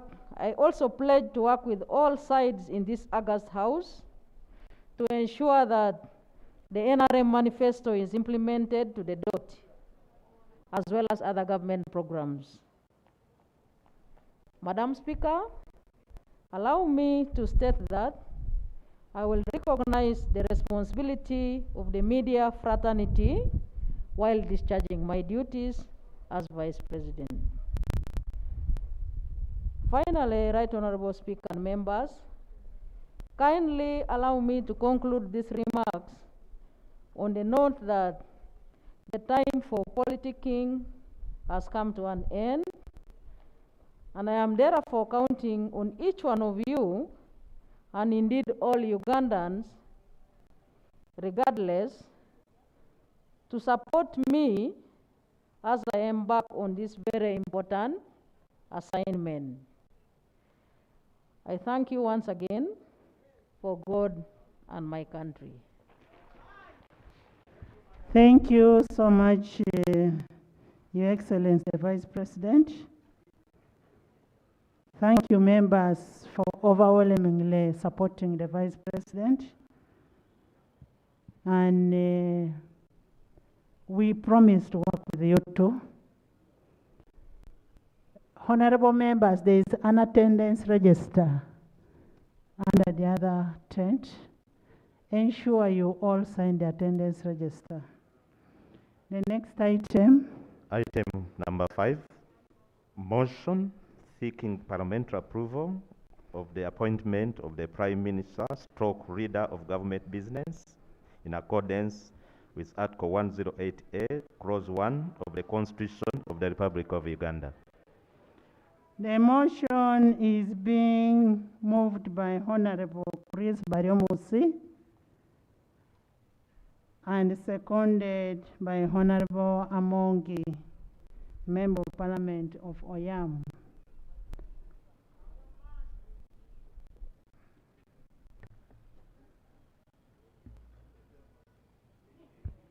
Thank you very much, Right Honorable Speaker and the honorable members. Let me take this opportunity also to congratulate you upon being elected as our Deputy Speaker, and I also congratulate the Right Honorable Jacob Walanya, our Speaker.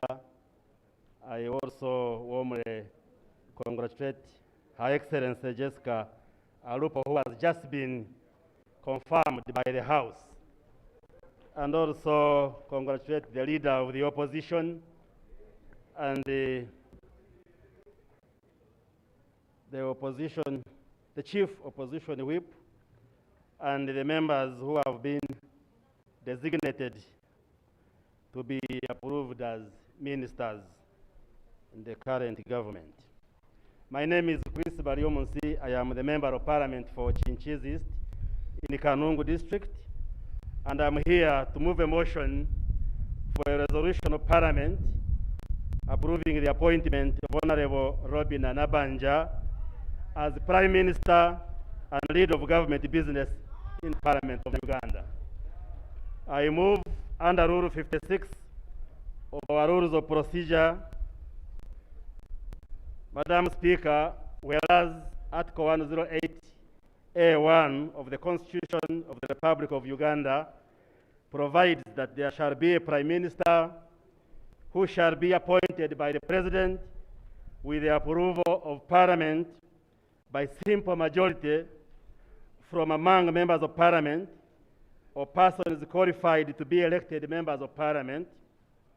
And whereas under Article 108A2A of the Constitution of the Republic of Uganda, the Prime Minister shall be the leader of government business in Parliament and is responsible for the coordination and implementation of government policies across ministries, departments, and other public institutions, and shall perform such other functions as may be assigned to him or her by the President, or as may be conferred to him or her by the Constitution or by law, aware that His Excellency the President of the Republic of Uganda has in exercise of powers conferred upon him by Article 108A appointed the Honorable Robin Annabanja as the Prime Minister and Leader of Government Business in Parliament, noting that this appointment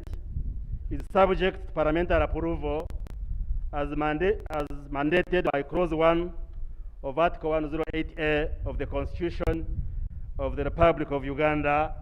Now, therefore, be it resolved that Parliament, in accordance with Article 108A1 of the Constitution of the Republic of Uganda, approves the appointment of Honorable Robin Annabanja as Prime Minister and Leader of Government Business in Parliament. I beg to move, Madam Speaker. Honorable Bariumus, would you like to speak to your motion? And is the motion seconded? It is seconded by Honorable Mongi, Honorable Frank Tumwevase, Honorable The whole House. Honorable Alum. A problem I can't get Honorable Commissioner Mwijuche, Jara Mapendusi, Muhanga. Okay. Can you speak to your motion?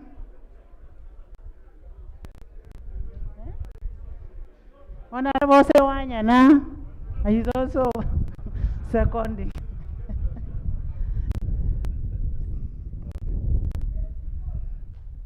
Thank you very much. Right Honorable Speaker, in 2014, the Honorable Annabanja invited me to be a chief guest in her constituency. You have 8 minutes. Yes. And I told the people of Kakumiro that they had a great leader who was destined for great things. I am not a prophet, neither am I related to one, but I am happy to be here justifying this motion where our sister, the Honorable Annabanja, has been nominated by the President. The appointment of Honorable Annabanja has caused excitement in the country. And over the weekend, there has been a debate. And the balance of debate, Ugandans have approved her to be the Prime Minister. So, right Honorable Speaker and honorable members, let me briefly give a justification for the motion that I have just moved for the record of Parliament. Otherwise, the debate has been on. I think now Ugandans understand who Honorable Annabanja is, but for the record of Parliament, allow me to present to you, honorable members, a very dynamic and distinguished citizen of this country in the names of Robin Annabanja, who is our colleague serving as the district woman representative of Kakumiro district and now designate for Prime Minister and leader of government business in Parliament. Honorable Robin Annabanja was born in present-day Kakumiro district on the 17th day of 1969, just shortly before Christmas. She was born with blessings. She attended Koko Primary School and later joined St. Edward's Secondary School, Bukumi, where she did both O-level and A-level and obtained the Uganda Certificate of Education and the Uganda Advanced Certificate of Education, respectively. The Honorable Annabanja later joined Uganda Matters University, where she initially obtained a diploma in democracy and development studies and proceeded and obtained a bachelor's degree of democracy and development studies. She is now completing her master's degree in monitoring and evaluation. The Honorable Annabanja is married and has children. Right Honorable Speaker, the honorable members of Parliament, like I said, Honorable Annabanja is a member of Parliament. She joined this Parliament in 2011 as the woman MP for the then Kibale district. Later, when Kibale was subdivided, she stood as the woman MP, Kakumiro district, 2016, where she came to Parliament unopposed, and also she was recently voted again in January as the woman MP, Kakumiro, where she garnered over 80% of the vote in Kakumiro, which shows the people of Kakumiro love her and appreciate the work that she does. That's why when you go to Kakumiro, they call her Honorable Majegere, a person who moves mountains. That's the person I am presenting to you, Right Honorable Speaker and the honorable members of Parliament. On the 14th of December 2019, the Honorable Annabanja was appointed as the State Minister of Health in charge of general duties. And during her tenure, she waged a war against the sale of government drugs by health workers in this country. And the country appreciates the role she has been playing as a State Minister for Health. We know she made impromptu visits to hospitals during the day and during the night to curb the habit of extortion of patients in need of services. She directed health workers to put on uniforms while on duty for ease of identification, and she has been very instrumental in ensuring that the SOPs are observed in the era of COVID-19. I spoke to the health workers in Marago Hospital. On one side, they were saying, we have missed our bulldozer as minister, but we are happy she's being elevated to the position of Prime Minister. She has been moving things, and I'm sure those who have served the Ministry of Health who are here can testify to this, and even us who have been in Parliament know this. Right Honorable Speaker, in the 10th Parliament, she was unanimously elected to serve as a parliamentary commissioner. And for us who were in that parliament, we know how she moved things, and she really represented us very well. As a commissioner, she chaired the audit committee of the Parliamentary Commission, where she steered the development of the internal audit and the Parliamentary Commission charters, which were adopted by the Parliamentary Commission. Earlier on in the 9th Parliament, while representing Kibale District as a woman MP, we elected her to serve as the treasurer of the NRM Parliamentary Caucus here in Parliament, where she planned and budgeted for the NRM Parliamentary Caucus funds, and she ensured effective and proper accountability for the funds dispersed. One thing which we know about Honorable Annabanja, she's no nonsense when it comes to corruption, when it comes to transparency and use of public resources, and I want to thank her for that. The Honorable Annabanja had also earlier served as a member of the African, Caribbean, Pacific European Union, SCP-EU, where she internationally held the Uganda flag very high, and therefore you cannot question her diplomatic credentials when it comes to relating with foreign partners and also ensuring the foreign policy of this country is implemented. The Honorable Annabanja served in various capacities before she came to this house. She was a resident district commissioner in the districts of Parisa, Busia, Budaka for a period of about 10 years. And while she served as a resident district commissioner in the various districts, she ensured service delivery through monitoring the implementation of government programs.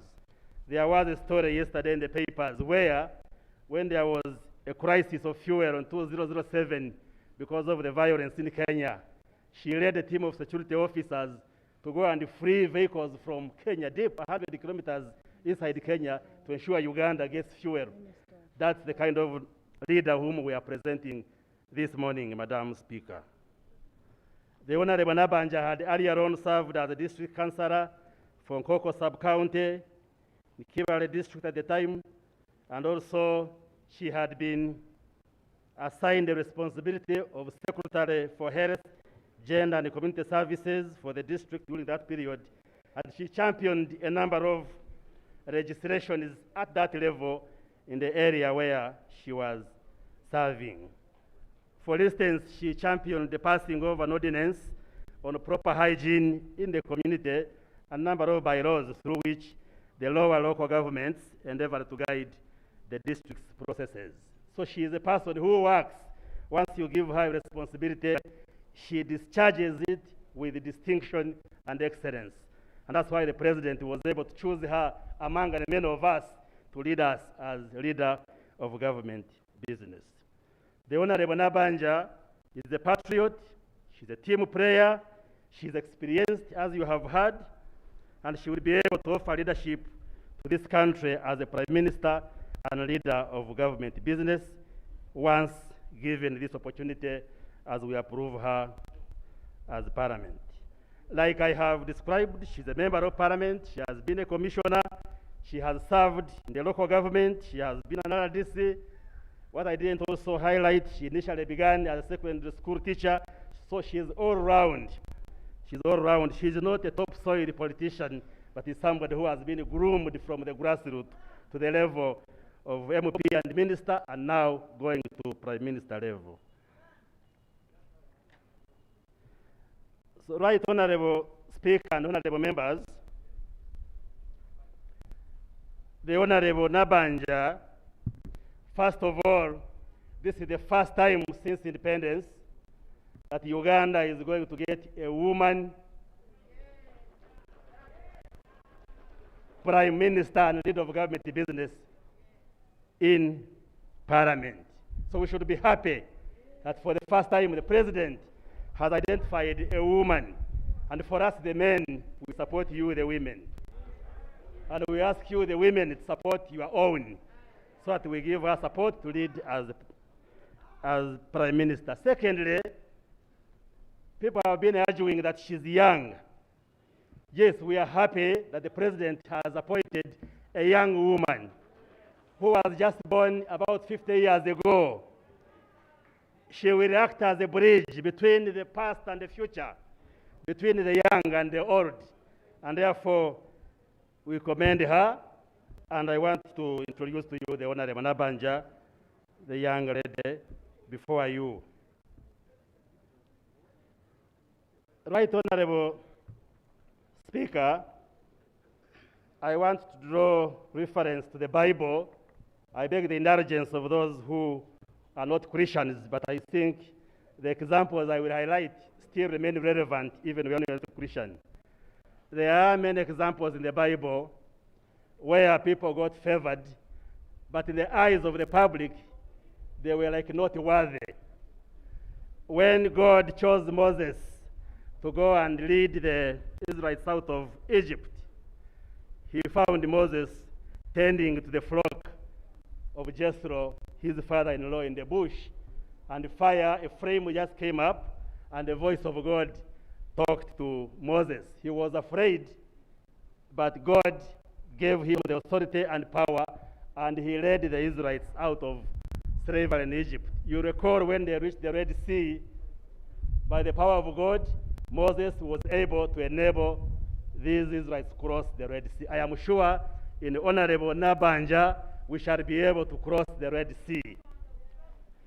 When God chose Jeremiah to be a prophet, Jeremiah was young, and he complained that he was young and didn't know how to speak. But the God comforted him that I will give you the words to speak. Do not fear the people you are going to lead. And indeed, Jeremiah became a very great prophet, as we know in the story recorded in the Bible. We know when God sent the prophet Samuel to identify David in the house of Jesse to replace Saul as the king. David was young and he was also scared. But God chose him. Even when Saul didn't want David to replace him as a king, he eventually became a king for over 40 years and did great works. And also we know in the Bible, the Messiah for whom we are waiting as Christians descended from the house of David. So God can do great things, and he has done great things through the President of Uganda to identify the Honorable Annabanja to be our Prime Minister in these 5 years. I therefore, as I wind up, bring you the Honorable Annabanja, who will bring in the government energy. She will bring energy in that office of the Prime Minister. She will bring passion in her work. She will bring stamina in the work as the Prime Minister. She will bring ability in that office of Prime Minister. She will bring vivacity in that office of the Prime Minister. She's a person who is able to relate well with all stakeholders, both on the government side and also on the side of the opposition. I bring you Honorable Annabanja, who will bring integrity and ethics in that office of the Prime Minister. A person who is altruistic, who goes forward to work for others. And the person Can we have the second? who relates very well, Madam Speaker, just last word, who relates very well with everybody, with good mobilization skills, a person who is reliable, dependable, and whom all of us shall support to be successful as the leader of government business in Parliament. Madam Speaker and honorable members, I beg to move. Thank you very much. Thank you, Honorable Baryomusi. Can I now invite Honorable Amongi Thank you, Right Honorable Speaker. to second the motion? Right Honorable 5 Speaker, minutes. Thank you. Let me start also by congratulating you and the Right Honorable Speaker, Leader of Opposition, the whips, for taking the leadership in Parliament. Let me also congratulate my sister, the Vice President, Honorable Alupo, for the overwhelming approval and for being our Vice President. Congratulations, Honorable. Let me start by thanking His Excellency the President for not only appointing the Vice President who is a woman, the Prime Minister who is a woman, but appointing over 40% in history, over 40% of the cabinet strategically, including Minister of Gender designate as women. I want to congratulate the women of this country. We could not have been better at this stage. Right Honorable Speaker, I am proud to second this motion as a woman. I am proud that Honorable Annabanja will be the first female Prime Minister in the history of this country since independence. What does this show? What is the significance of this appointment? That is what I want to dwell on. Number one, Article 32 of the Constitution, Article 33 of the Constitution talks about affirmative action. This affirmative action was not meant for those who have the means to go to the good schools in Gayaza, in all these big schools.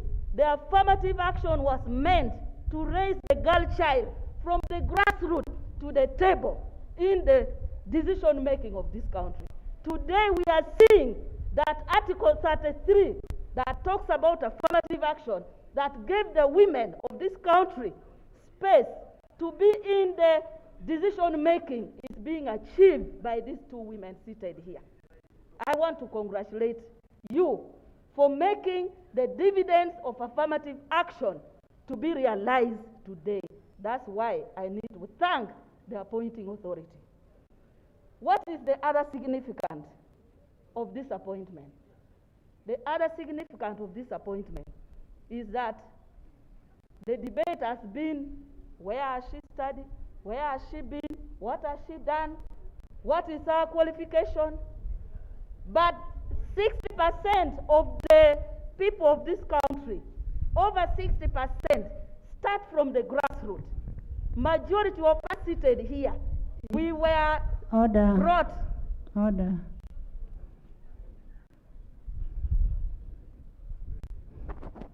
Madam, please mention your name. I am raising a point of order. Is it in order for an honorable member to stand here in these days of COVID and start repeating what Honorable Bargomus has been saying?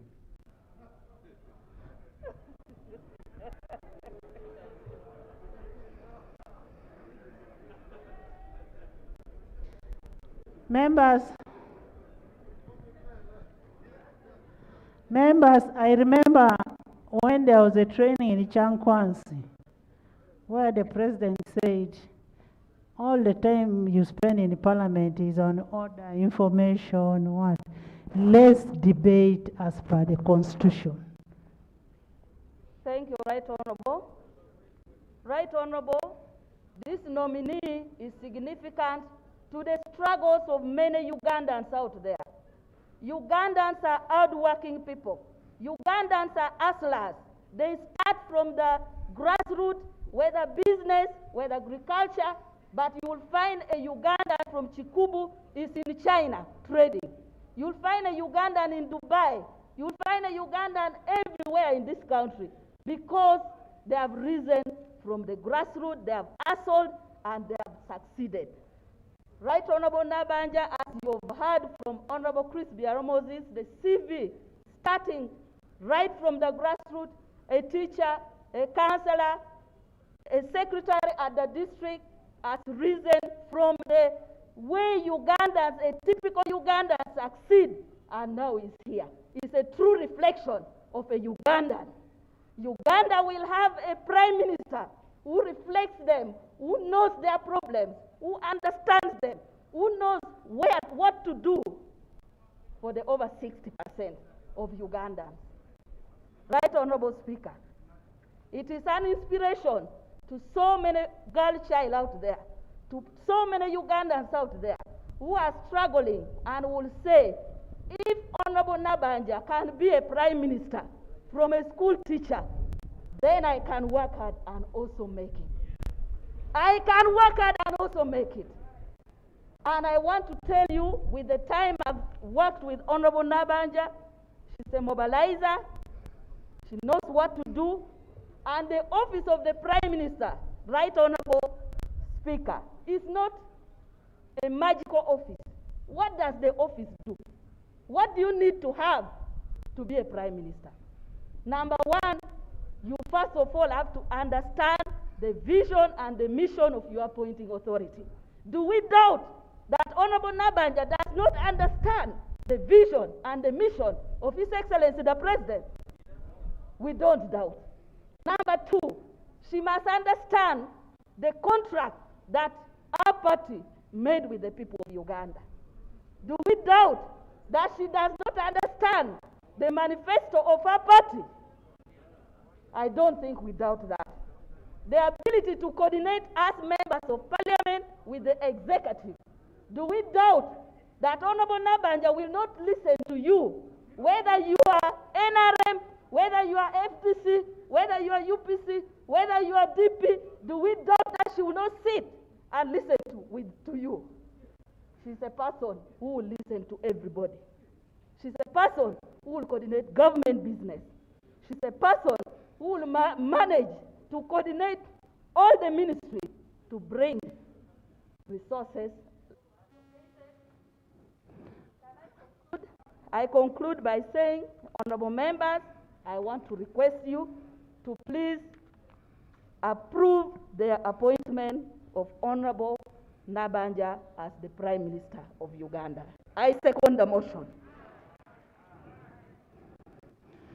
Honorable members, the question for debate that Parliament resolves to approve the nomination of Honorable Annabanja as the Prime Minister and a leader of government business of Republic of Uganda. Honorable members, let's restrict ourselves to the constitutional provision concerning the appointment of the Prime Minister in Article 108A. And at the end of the day, we'll take a vote on this by show of hands. So I open the debate.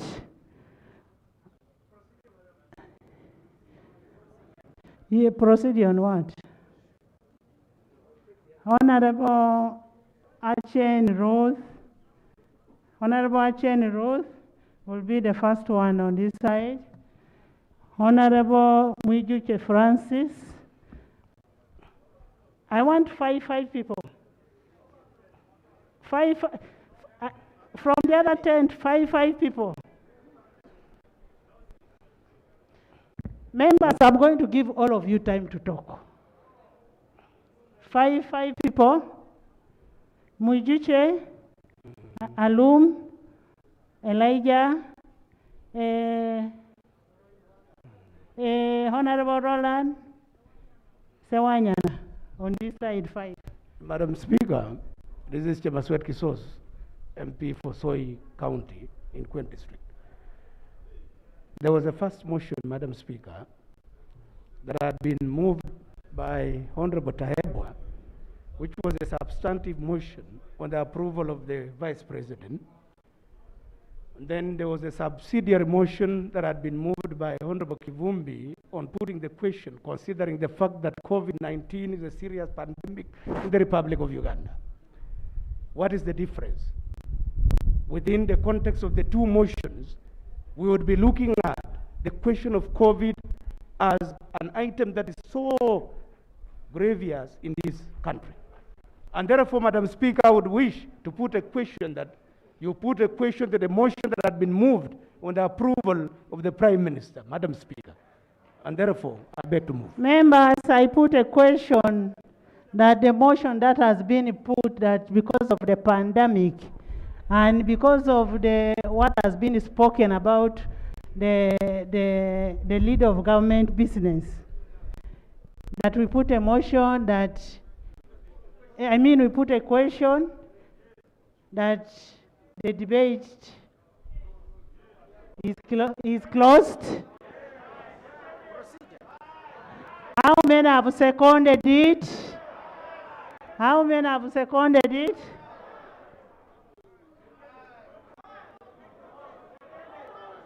Madam Speaker, we can take two people. Two people only. Members, have you seconded the motion? Yes.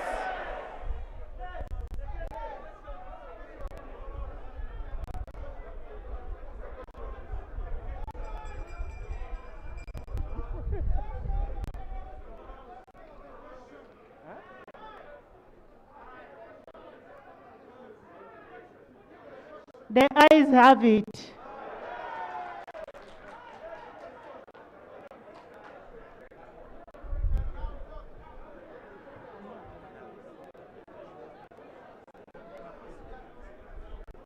Honorable members, I now put the question that Honorable Robin Annabanja, the district representative of Kakumiro, be approved as a minister and a leader of government business of the Republic of Uganda. I move the motion. Those who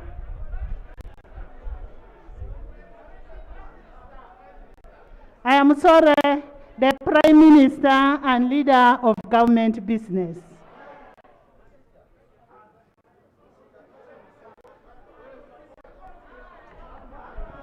Procedure, Honorable Speaker. Honorable Speaker, this matter is bipartisan. Honorable Seungu, you are the ones who brought a motion. No. I had allowed everybody to debate. And you said because of the pandemic that we should what? Follow the procedure that we had gone through. Right, Honorable Speaker. And we put it to vote and the ayes took it. Right, Honorable Speaker. Order. But I'm on procedure. I'm on procedure. Order. I'm on procedure. Order. What is the procedure about? Right, Honorable Speaker. The procedure matter I'm raising is simple. I heard Honorable Mwangachifu very well. He said when it comes to the Prime Minister, there should be a debate. None of us. I have not seen any of us against. I'm on procedure, Honorable. Honorable Kaduchu. Madam For Speaker, Manan, order. please, first listen to me. He's on I'm on procedure. procedure. Let us learn Parliament. If you didn't learn, go back for induction. Right, Honorable Speaker, the procedure matter I'm raising is that we are not against the Prime Minister, but it is practice, and even within the rules, that once the Prime Minister is appointed, there is an open debate for him, for her, or him, because she's going to work with us. Let us not get excitement, because we love Annabanja. I love her more than you do, by the way. She's even a Catholic, if you don't know that. So when we go for procedure matter, wouldn't be procedure okay? You open a debate of 2 minutes for every member to talk something about the Prime Minister. We are not attacking her. We are Honorable supporting her. Semo. Order. So will you say that Parliament will be adjourned because of Honorable COVID? Seungu. Order, Madam Speaker. Can I have order? Order. Can I have order in the House? Order, Madam Speaker. Allow me to chair. Please Order. sit. Please sit. Please sit, Honorable. A motion was brought. It has been passed. The ayes had it. Now, by show of hands, how many are in support of the motion?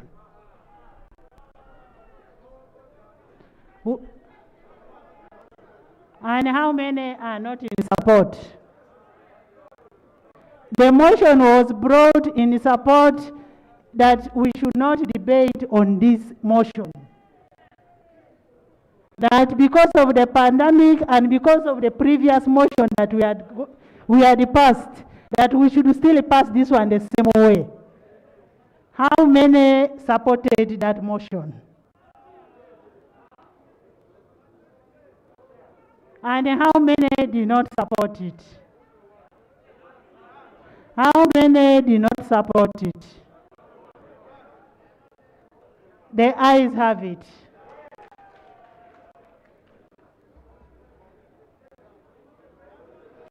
Honorable members,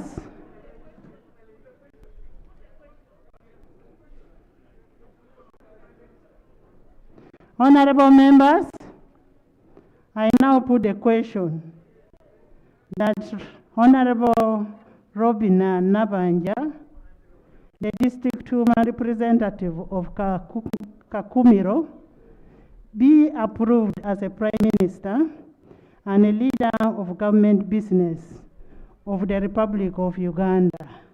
Those in favor say aye. And in contrary, say no.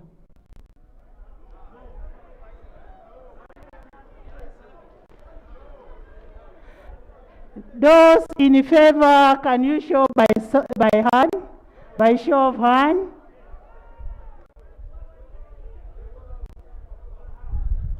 Those against? We have 1, 2, 3. We have 3 against. We have registered 293 members of parliament. 290 are in favor of the motion and 3 are against the motion. So the ayes have it. And 292 were in favor of the motion for the vice president and 1 was against it.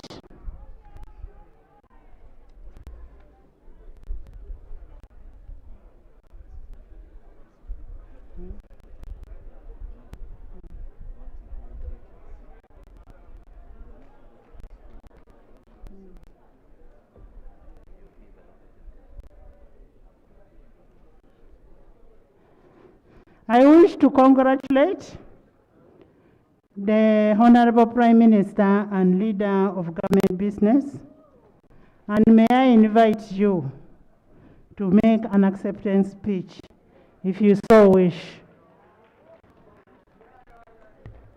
And thank you so much, Honorable Minister, and congratulations.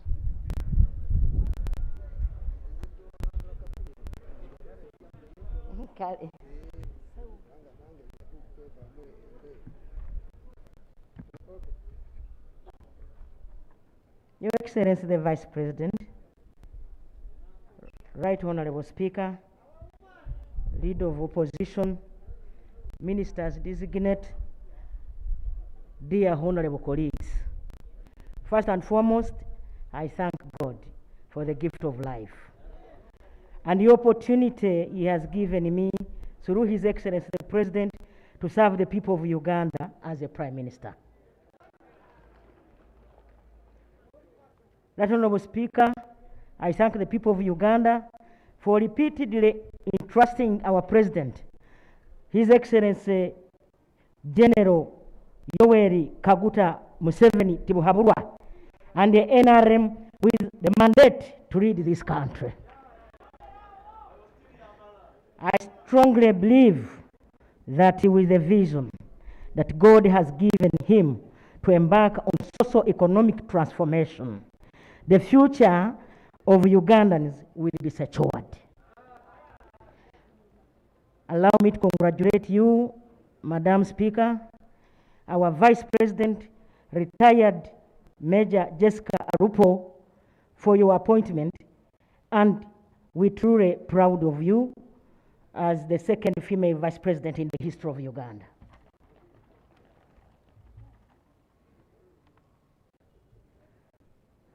Let me take the opportunity to congratulate our brother, the Right Honorable Speaker, Jacob Oranya, and you honorable colleagues for having been elected and sworn in to serve in the 11th Parliament. Right Honorable Speaker, I do not take for granted the trust His Excellency the President and you honorable colleagues have put in me.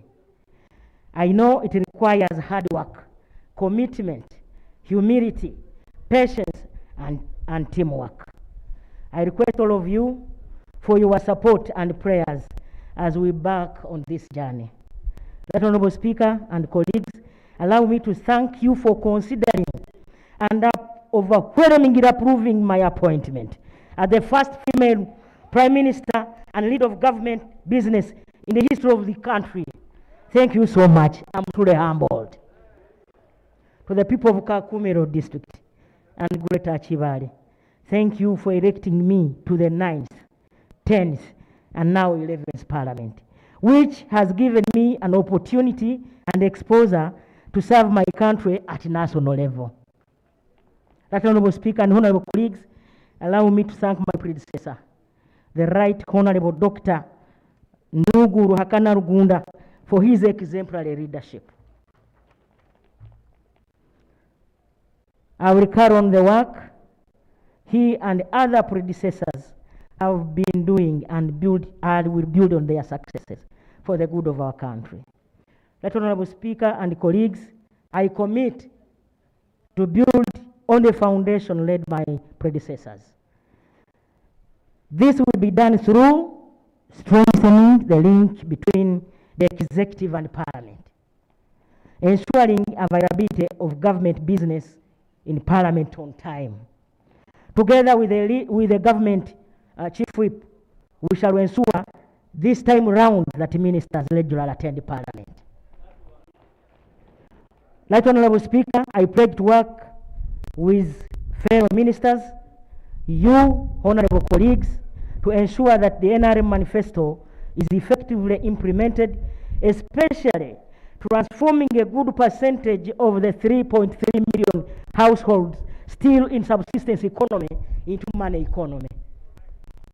Fellow leaders, Ugandans expect and are yearning for quality service delivery from government. This we can do, or this we can achieve, if we put our minds together and focus on timely implementation of government projects and programs. Right Honorable Speaker, the priorities of government are clear and are well spelled out in the Vision 2040, the third National Development Plan, and the NRM Manifesto. I appeal to all of us to focus on what is good for this country as we implement this agenda.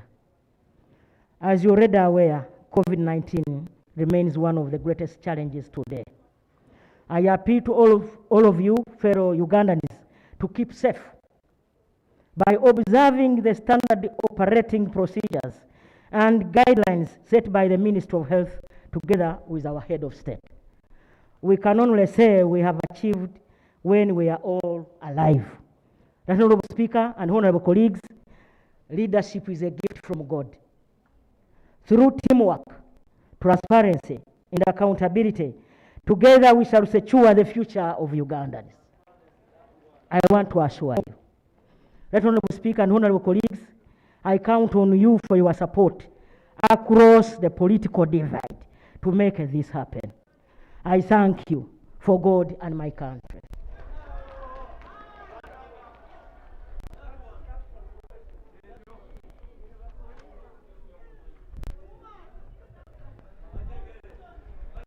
Congratulations, Right Honorable Prime Minister.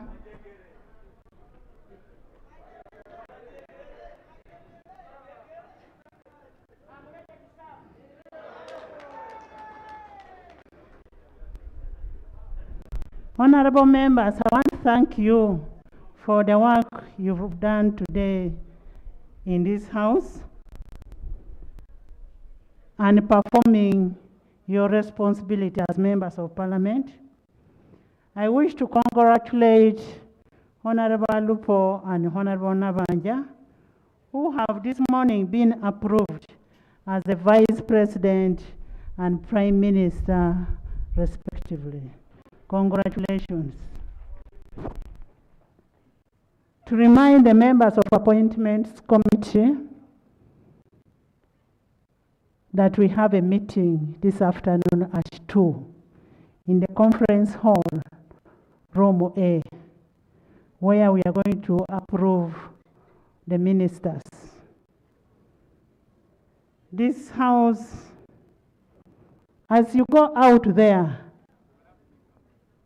I want to remind you to take care of yourselves. COVID-19 is real.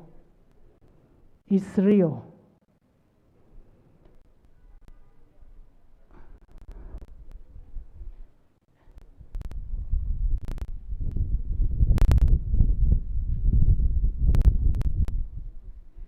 Right Honorable Speaker, I thank you. Right Honorable Speaker, you've just communicated that this afternoon the Appointments Committee is going to sit. Right Honorable Speaker, I like to move that under Rule 59, the motion, it is motion without notice. And under Rule 9, I'm going to move to subsection D. The following motions may be moved without notice. D. Motion for suspension. Motion for suspension of any rule of procedure. Right Honorable Speaker, I would also like to move to 165 rule subsection 2. Proceedings of the Committee of Appointment shall be closed. Right Honorable Speaker, I like to move that subsection 65 subsection 2 rule be suspended so that proceedings of the Committee of Appointments are in the public. We've just approved the Vice President, the Prime Minister in public. Government ministers for long have been approved in darkness. It is the only committee where even members of parliament are not permitted to enter or follow proceedings. And you are aware that upon completion of that process, you only come to parliament to announce the results of your process without debate. So the only way the country can know the quality of ministers that this country is going to have is to ensure that proceedings of this committee are open.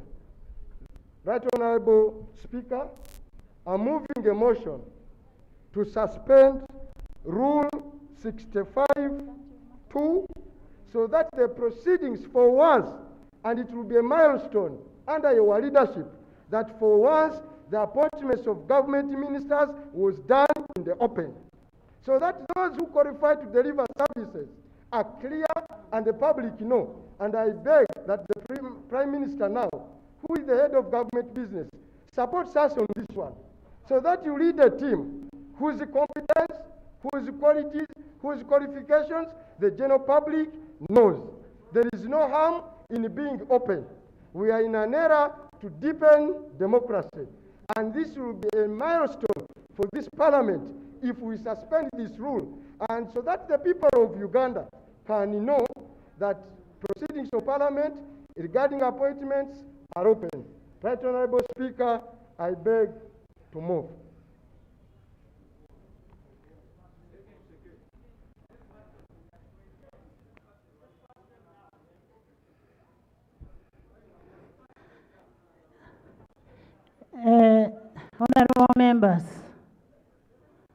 Honorable members, is a substantive matter that has all along been debated in the previous, and it was approved by you people, the seniors of this parliament. And all along you've not allowed the proceedings to be in the open. But at the same time, in those closed proceedings, you realize there are some members who have been thrown out because of academic papers.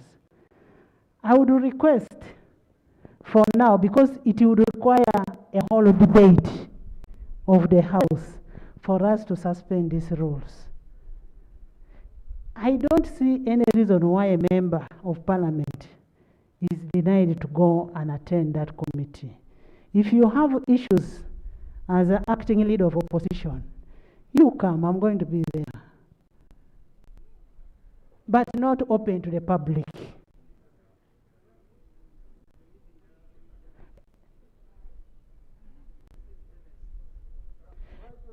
Speaker. By the way, members of parliament is not a public. Yeah, Right Honorable Speaker. When they say the proceedings are closed, they are even closed to non-members. No. Who are not members of the committee. Secondly, Right Honorable Speaker, we are in the East African protocol. All East African parliaments no longer proceed with appointments in darkness. I don't know for how long this will be too. Every parliament, ideally, should be able to make its own rules of procedure.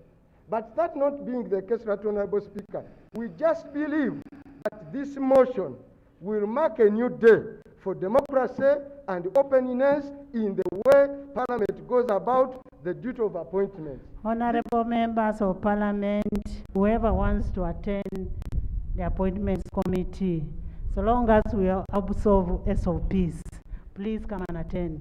How about the media? Why would you open your house to the media? No, this is not a house, madam. This is a public institution. My house is a private institution. And I believe being open means doing things in the open. This will be a new day for Uganda. And it's a far cry of what Ugandans have been crying. Madam Speaker, I still stand by my motion, and it is substantively debated. And I will not care if it goes to record that there are members of parliament in this new 11th parliament that wants to operate in that manner. And I will subject that we debate it and subject it to a vote. Yes, Honorable Span. Okay. Thank you very much, Right Honourable Speaker. Right Honourable Speaker, the procedural issue I seek to raise relates to the motion that has been moved by... Let me first wait with your motion, because it is smuggled in. The Minister of Health requires those who wish to take a COVID vaccine to register with the Clerk of Parliament immediately. So register for that vaccine, and then the Minister of Health will then determine the need, and members will be informed and where they will be vaccinated from. So you can continue. Right Honourable Speaker, Ministry. Now that there is a motion on the floor, I seek your indulgence to guide on whether we can proceed to have it seconded and debated, so that it is either shot down on the floor and not nipped in the bud at its infancy. So, Right Honourable Speaker, I am ready to second this motion if you give guidance. I have not yet asked for secondment. Honorable Tinka. Thank you very much, Right Honourable. Oh.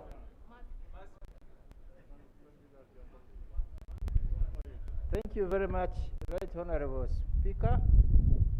Right Honourable Speaker, before I submit on the matter on the floor of the House, I want to congratulate the Vice President and the Prime Minister, and to thank honourable members who have stood with us, the people of Bunyoro, We want to thank you so much. In the history of this country, we have had, now she's the 11th Prime Minister. No one had ever come from Bunyoro. For us, what else do we need from you? We have been standing with you. You have showed a good turn. And I want to say thank you so much on behalf of the people of Bunyoro. Right Honorable Speaker, on the matter, on the floor of the House, whereas I agree that there should be openness, whereas I agree that we want to deepen democracy, we must also understand what is prevailing in the country. We are saying the churches, we are only allowing 20 people to enter. Already the committee, the appointments committee, only on our side, they are more than 20. If you add from other parties, we are talking about a number of 33, 35 people. Now, through your ruling, you have waived and said those members who have interest as members of parliament can come in. You are going to see a number coming to 50. If we open it to the public, the number will be too big and the risk will be increased. All said and done, Right Honorable Speaker. Hold on. I will take the information, but not now. Allow me to first submit. First resume your seat. I will allow you to submit, to give me the information. Right Honorable Speaker, we have a culture in this country that when people are going to sit for interviews, they carry briefcases embedded with their CVs and original academic papers. They sit before a panel, which I think, in the case of Parliament, is the Appointments Committee. I have not seen anywhere where the press is inside. So we should not set a precedent as of today. Maybe when we change the rules, we can go that way. When we change the rules, we can go that way, but not to suspend the rules today, simply in the face of COVID-19. When we have a serious threat, I deeply sympathize with my honorable colleague. He knows how much I would love to see those who have not gone to school panicking with their academic CVs from NASA, Nkuruma Road. I would want to see that. But in the face of COVID-19, how many people do we want to bury? I beg to submit, Right Honorable Speaker. Madam Speaker. Thank you, Madam Speaker. I think I've been given the space. She's speaking first. Thank you, Madam Speaker. Allow me to really thank and congratulate the Vice President and the Prime Minister, and thank my colleague for entrusting them and giving them the mandate to exercise their duties for this country. Madam Speaker, concerning the issue at hand on this floor of Parliament, indeed, looking at our rules of procedure, rule number 7, the general authority of the Speaker. When we see rule number 7 and we go to number 5, the Speaker may decline debate or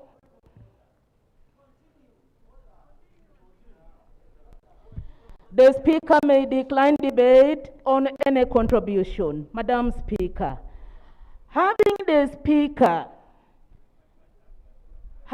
Speaker said it and made it very clear that the members of the Committee of Appointment to get for that meeting, Madam Speaker, I think as members of Parliament, we cannot really overrule the authority of the Speaker when it is clearly stated in our rules of procedure. Having said that, Madam Speaker, allow me to remind colleagues and members of Parliament that today is the maiden day for our Right Honorable Speaker. This is her first sitting and her first maiden chairing the House, having been elected in that office.